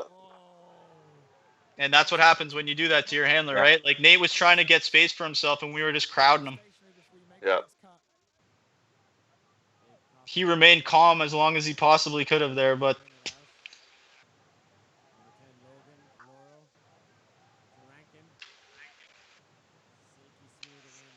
And you can just tell, like, it looks like our D energies is through, like, just in the dumps here a bit. Yeah. We're not really, like, we're kind of not really contesting anything.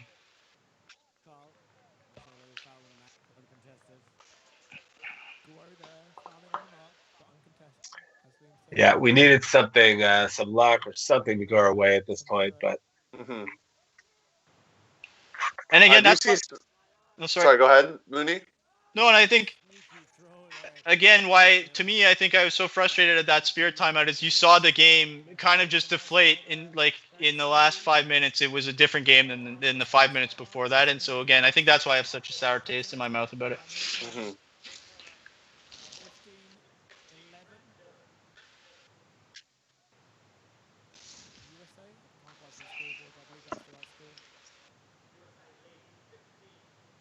And it's, as you said, it's hard for you to try to get them out of this rut as a coach. You just kind of want the captains to try to do their job, but they're probably also feeling a bit down here. A big momentum shift has obviously occurred. So I think we don't have timeouts too, so it's hard to really like pull them aside and give any sort of like concrete inspirational speech.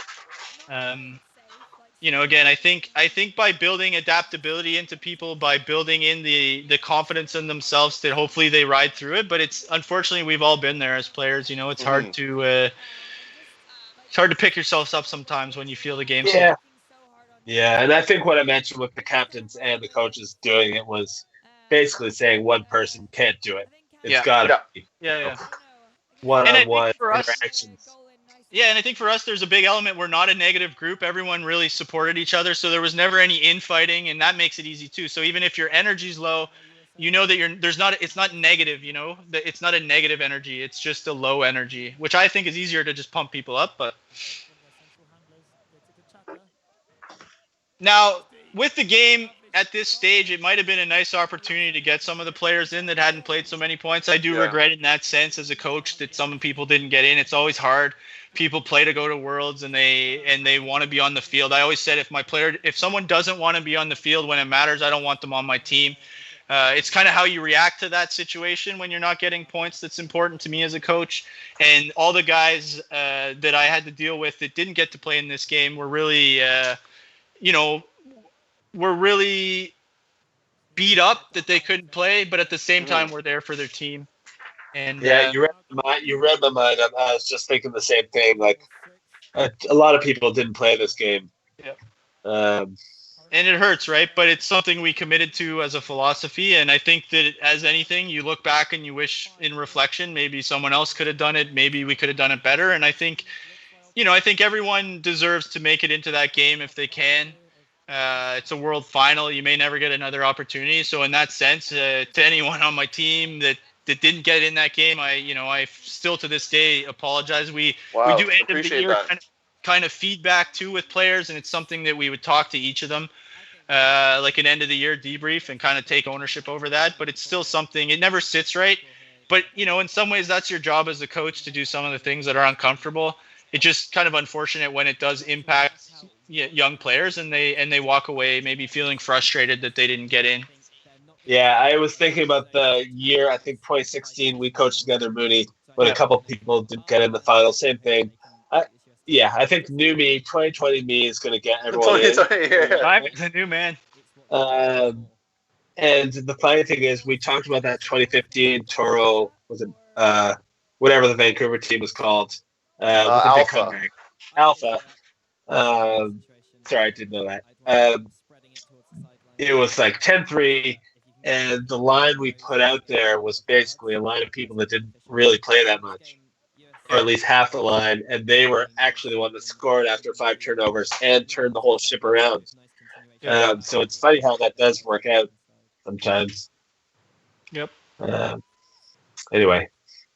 No, and I think, with almost no exception, our players stepped up and were great teammates, and none of them were in that position that speak negatively or anything. And so to me, I want, again, I expect people to be upset that they didn't get in. I expect to take on that responsibility as a coach, that's difficult, and this is the decision we made to try to win. And then I also, looking back, you have to live with the regret of knowing that certain people didn't get in and they were frustrated, and it's unfortunate. Yeah. And I think that's an interesting part about Ultimate, right? Is like it's different than other sports. We're paying to be there. There's certain expectations on people have, and that's an Ultimate thing in general, right? Yeah, and so to me, it's a different. I haven't dealt with it in the other sports I've coached, and so it's hard. I fully get it. I've been there as a player, and I don't blame them at all. Yeah. Some of them, I'm like, I wish I was as good of a teammate as you was when I was in that situation. I was just thinking the same thing. Like, if I was playing and didn't play in the final, I don't know. Who knows how I would react, but it probably wouldn't be great. Yeah. So it's nice to watch.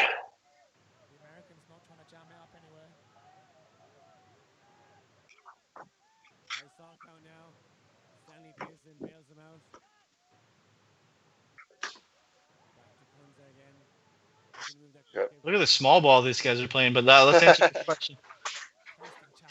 So they look like they put out a bunch of players that haven't played either, right? Like they've got a bunch of guys that I don't recognize all game. Yep, Chuck Howell, one of them. So what was the question? The question is, how do players like to receive feedback? Do they want to know about it mid-game, or is it more after the tournament you let each player talk to you? How does that work? It's individual. I'll let Dime tell his part, but from a national team, I think that you spend a lot of the time talking to people over the phone, giving feedback from the camps, because you don't get that one-on-one time. And when you think about it, if you spend half an hour with 28 guys, that's 14 hours of work to do feedback after a camp. It's a lot of work. But I think it's invaluable. I think it's one of the most important parts of being a coach at the international level is your ability to communicate, to bring people together.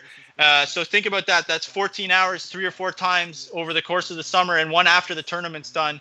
And so it's a big dedication to the players. And I think for me, I think everyone's different. Some people want it in the moment. Some people want it after. Some people constantly want it. But Dime has coached a lot more than me, so I'll let him kind of speak his I mean, I've never been the best at post-tournament, post-season feedback, because I think it's a lot of work. Sometimes it's hard to find the time. I think what a lot of players have to realize is when you've got 1, 2, or 3 coaches on the field during practices and teams, you have to take the small tidbits of what you hear throughout each practice as feedback. You're not saying, hey, what is my feedback and what can I do? But Mooney has a disc and he throws it up line and it's too far. And you say, Mooney, keep it down. That's feedback. Yeah. And you have to sort of embrace everything that the coaches and maybe sometimes captains tell you, and not just compartmentalize it into like a 15-minute talk after the game, but sort of really understand what you're being told throughout the year and each practice. And it's interesting because as someone who's mainly coached internationally, I find it's so different because with Dime, you're with the elites, you're with the Rush, you're with the Sixers. You're constantly giving people feedback on little things all the time, but you don't get that luxury at the camp, and you can't spend a ton of the camp like giving feedback out because you only have 2 days, right? And so I remember for our big camp this year, we actually, for the first time ever, we ran our own tournament. We had Furious and Sockeye come up to Furious was in Vancouver. We brought Sockeye up. We paid for fields. We had a 2-day camp where we brought in a bunch of super specialist Furious guys like Alex to do some defense stuff. We brought in Morgan at one point. Then we had a 2-day weekend, right? And so you don't have a ton of time to work on fitness to make sure people are fit. You don't have a ton of time to do feedback that you do as a coach. And there's the end of the game, but. But yeah, it's just something that I think it's coaching internationally for Frisbee and coaching for a club team is very different, and they require very different skills. I think coaching ultimate internationally requires way more efficiency because you just have so little time. It's about communication. It's about kind of a different element than you would have on a club team. Mm-hmm. Way more off the field. Way more off the field commitment than on field, whereas I think it's flipped with other teams. Big time. No, I appreciate you sharing that. You put in 200 hours for coaching internationally for a season. You spend, like 50 of those hours at the tournament, right? And the opposite is true with Diamond Elites or those teams where you spend almost all your time practicing and then you play a bunch of tournaments here and there. And so it's kind of more flipped, like you said. So I don't know. That's the end. No, that's the end. Just some quick things. Can you give your final advice? I know some people are still here that want to play TC at some point. So one final piece of advice. There's no way that guy was in. Sorry, guys. I'm getting angry at the replay there. Sorry. Repeat the question there. So any final advice for players to make general TC? Or Frisbee? No. We don't need your life advice right now. I know you don't need that advice. Okay, so I don't know. My opinion is, like I said, show up engaged and ready for tryouts. A lot of it has to do with the work that you do beforehand, getting yourself on a club team, maybe finding a mentor in your community, that even if you can't get on that team, that can help navigate the system. I think it's like Dime said, showing up to tryouts with a focus. Making sure that you show your value. If you're a handler defender, that you really focus on that. And again, approach with a defensive mindset, and then play that extra game where you make sure that you're coachable. Make sure that you do some of that stuff that shows, when the going gets tough, that I'm going to want you on my sideline, picking everyone up, not dragging everyone down. So that's my kind of main advice. Yeah, and I think you're spot on with everything. I mean, just to throw a curveball on it, I will say that. You got to have fun while you play as well. I see a ton of kids come through who have the singular goal of making this team, then making this team, and then making this team. If I don't do 1, 2, and 3, I'm a failure. And I think Ultimate is just a great sport where, you didn't make those teams, but you can still do a lot of great things and have a lot of great summers. And I get a little disheartened when people give up when they don't make that team. So yes, do all that stuff, but have a good time while you're doing it. When you're old, you'll appreciate it more, I think. And my last piece of advice was go to the camps. There's a lot of ID camps now. Yeah. Go to go to those things, get your face known, get your brand out there. Like I said, part of me coaching is if I have to pick you out of a lineup of 100 people and I just met you, it's a lot harder than if I've seen you at ID camps, prospect camps. Right? Ultimate Canada has put a lot of stuff in play to give you access, to show you how the tryout is going to be. The tryouts and the ID camps are almost the exact same. So you're getting a cheat sheet by going to the ID camp, right? I'm not selling it. I don't do anything for Ultimate Canada anymore. So, do whatever you want. But I do think that they put a lot of stuff in place to help players achieve that goal. So look into it. Start early. go to those camps if it's really part of your goal, and get engaged early. No, for sure. Want to give a big thank you again to Tacone for running the streams in the back end. Thanks for Mooney and Dime coming in, sharing their time. A lot of advice, a lot of info, so really appreciate that. Tune in next week. Did I say one last thing too before? Oh yeah, go ahead, Mooney. Go. I just want to thank all the players that were on this team. You know, I haven't coached in a while anymore, but to me, it's always like I always remember this team, and they were an incredible group of guys, and so it's cool to know them now 5 years later, see them on the field, see Peter you get the hand block that turned the game on CUC 2019 for Team Canada. And I'm always proud to see these guys succeed off the field as well in their school and their careers. So if you're all watching, like, what's up? Love you guys. Yeah, no, Gaggin for sure was in this the whole time, so do appreciate it. It's funny you bring that up, Mooney, because next week we're going to have Goat versus Furious from 2019 CUC, and Kevin Underhill from Furious George, and Adrian Yearwood from Goat going to be doing the commentary next week, so do check in for that. You can follow at One and Only Sports on Instagram, find out more updates about that. Once again, thank you for your time, guys. Wait, I'm going to cut you off again. I'm saying one more thing. It's all good, Mooney. Mooney's a talker. I love it. But I just want to say that because you said Gaggin's on there, I'm thinking of Peter. I'm thinking of Brady. Is like for young players, another good thing, coach. Get out and coach. Yep. We need more skilled coaches, and it makes me so proud when I go to nationals in Edmonton with Dime and see like 4 of our players coaching. I think that as a young player, you learn a lot about the game by getting on the other side of the line, we'll say. So get out and coach. Give back to your community. It's a very meaningful thing, and it goes a long way. So please do that. Sorry, and, last cut off. No, that's okay. Dime, maybe you can speak to that a bit. And I know you're very humble. You don't want to plug the program, but can you I know about coaching in terms of for the elites. Can you just talk about that a little bit? Like what opportunities? Obviously not this year, but in the years to come. I think that almost any player that wants to come back and help, like if you play in our club, like absolutely come back. Because like Mooney said, A, it's going to help your game. B, in almost any situation, a team or a leader, whether it's a coach or a leadership group or a club, will never say no to someone who's stepping up, going out of their box and saying, I don't know what I'm doing, but I'd love to help. Yeah. And then you get, like watching the stream, you're going to get an inside sort of behind the scenes look on what teams are doing. So whether it's to help out or, 50-50 for you to learn, it's just it's a no-brainer if you have the time. Yep. Well, it looks like our camera's died out here.